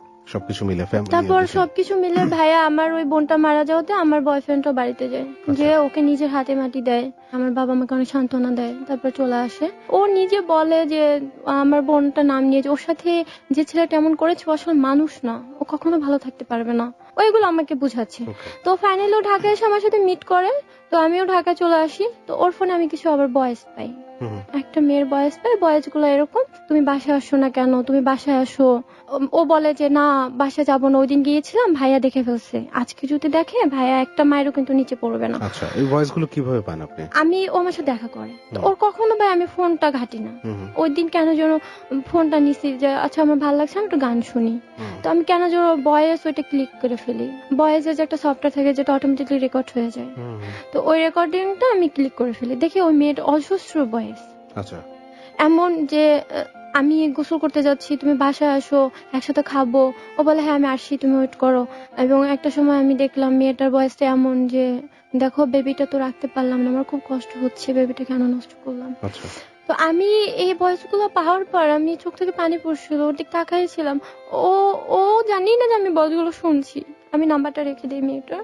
তো ও বলছিল তুমি কাঁদছো কেন, তো আমি বলছি না আচ্ছা তুমি কি আমাকে হ্যাপি না। আমি ওকে একটা প্রশ্ন করছিলাম, বলে কেন, আমি তো তোমাকে নিয়ে অনেক হ্যাপি, তোমার কি কোনো মেয়ের সাথে রিলেশন আছে? বলে না রিলেশন নেই, তবে ওর ফেসবুক মেসেঞ্জার ইমুতে অনেক মেয়েদের ছবি দেখতাম। আমরা নর্মালি কি বলে কিউট হয়েছে বা নাইস, কিন্তু ও কিস করতো। তা আমি এটা বলি তুমি কিস করো কেন, তো বলে এটা মজা করে করছে, ফান করে করছে, আমি মেনে নিতাম। আমি ওই মেয়েটাকে একটা ফোন দেই। আমি ফোন দেওয়ার আগে ভাইয়া ওকে বারবার জিজ্ঞেস করি আচ্ছা তুমি কি শিওর ওই মেয়ের সাথে তোমার কোনো রিলেশন নেই, তুমি ওর বাসায় যাও।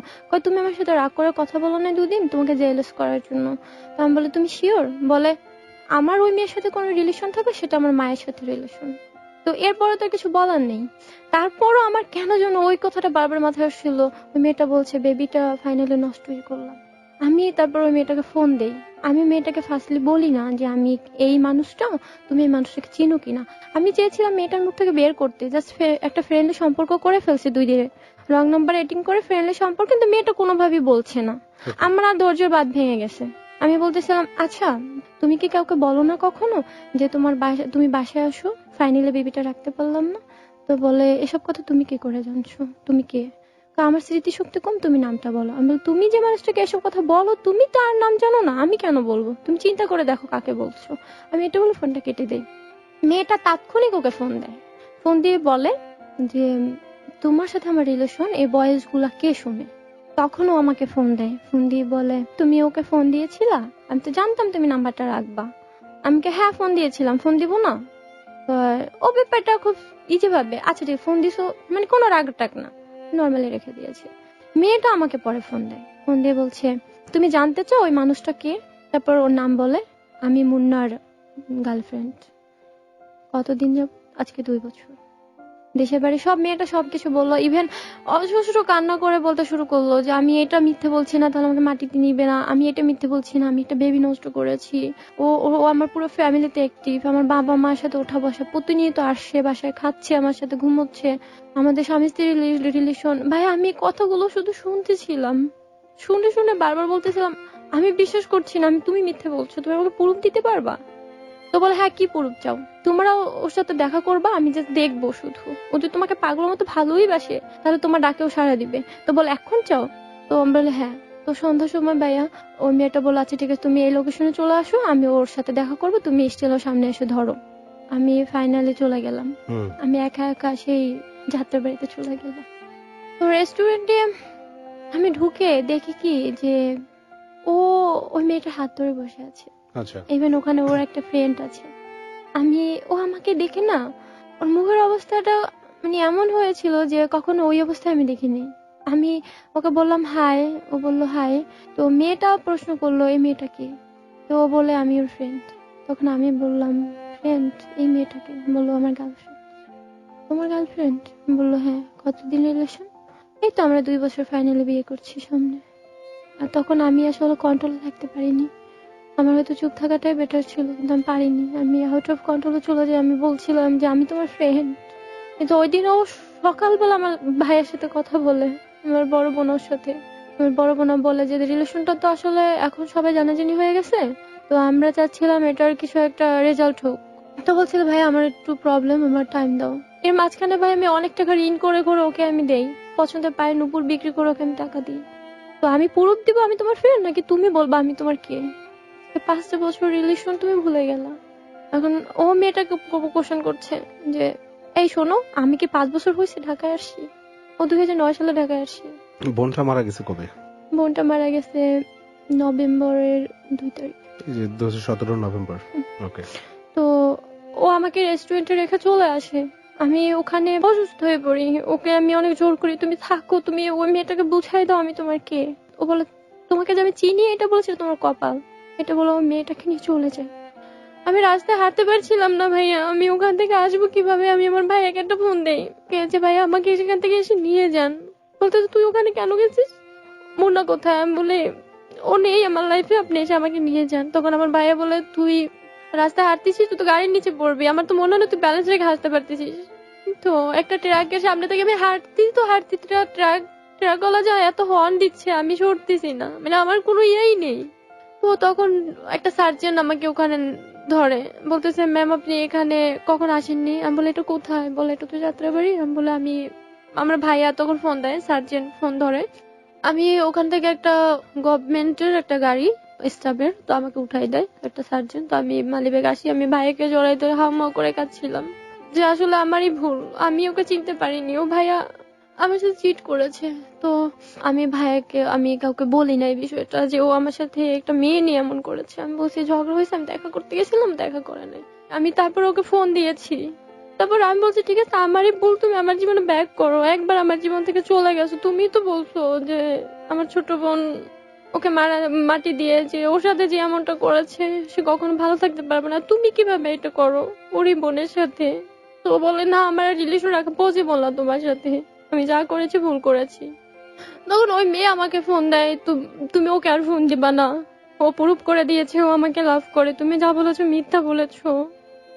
ওকে আবার বলি, ঠিক আছে আমি সব মেনে নিচ্ছি, তুমি ওই মেয়ের সাথে রিলেশন করো, আমার কোনো আপত্তি নেই, তুমি আমার সাথেও কথা বলো, আমাকে তোমার বিয়ে করতে হবে না, কিন্তু আমার সাথে রিলেশনটা রাখো। আপনি বললেন এটা?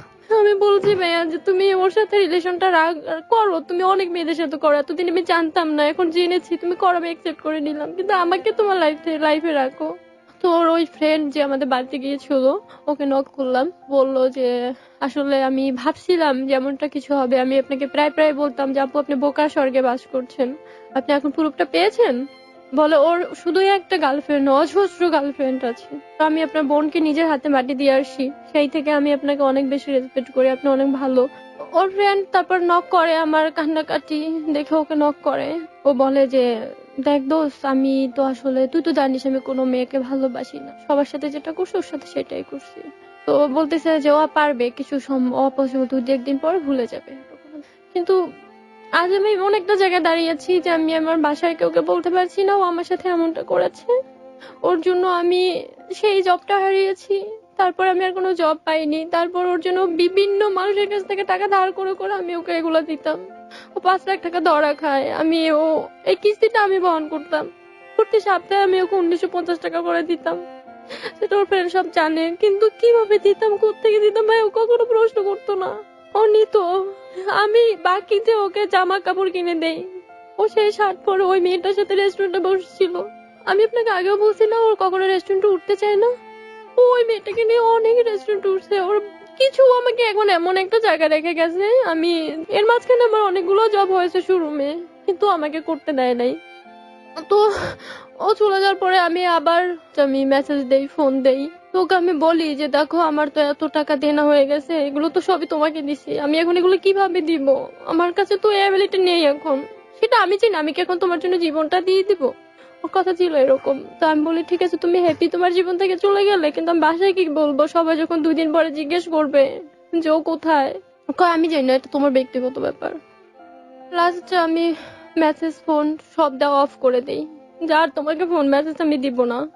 ও আমাকে খুব বকে ওই দিন, তোমার ভিতর পার্সোনালিটি নেই, তুমি আসো রেস্টুরেন্টে দেখছো আমার একটা মেয়ে সম্পর্ক, আবার কেন আমার পিছনে ঘুরছো? যার পার্সোনালিটি নেই সেই মেয়ে আমার কি করে ওয়াইফ হয়?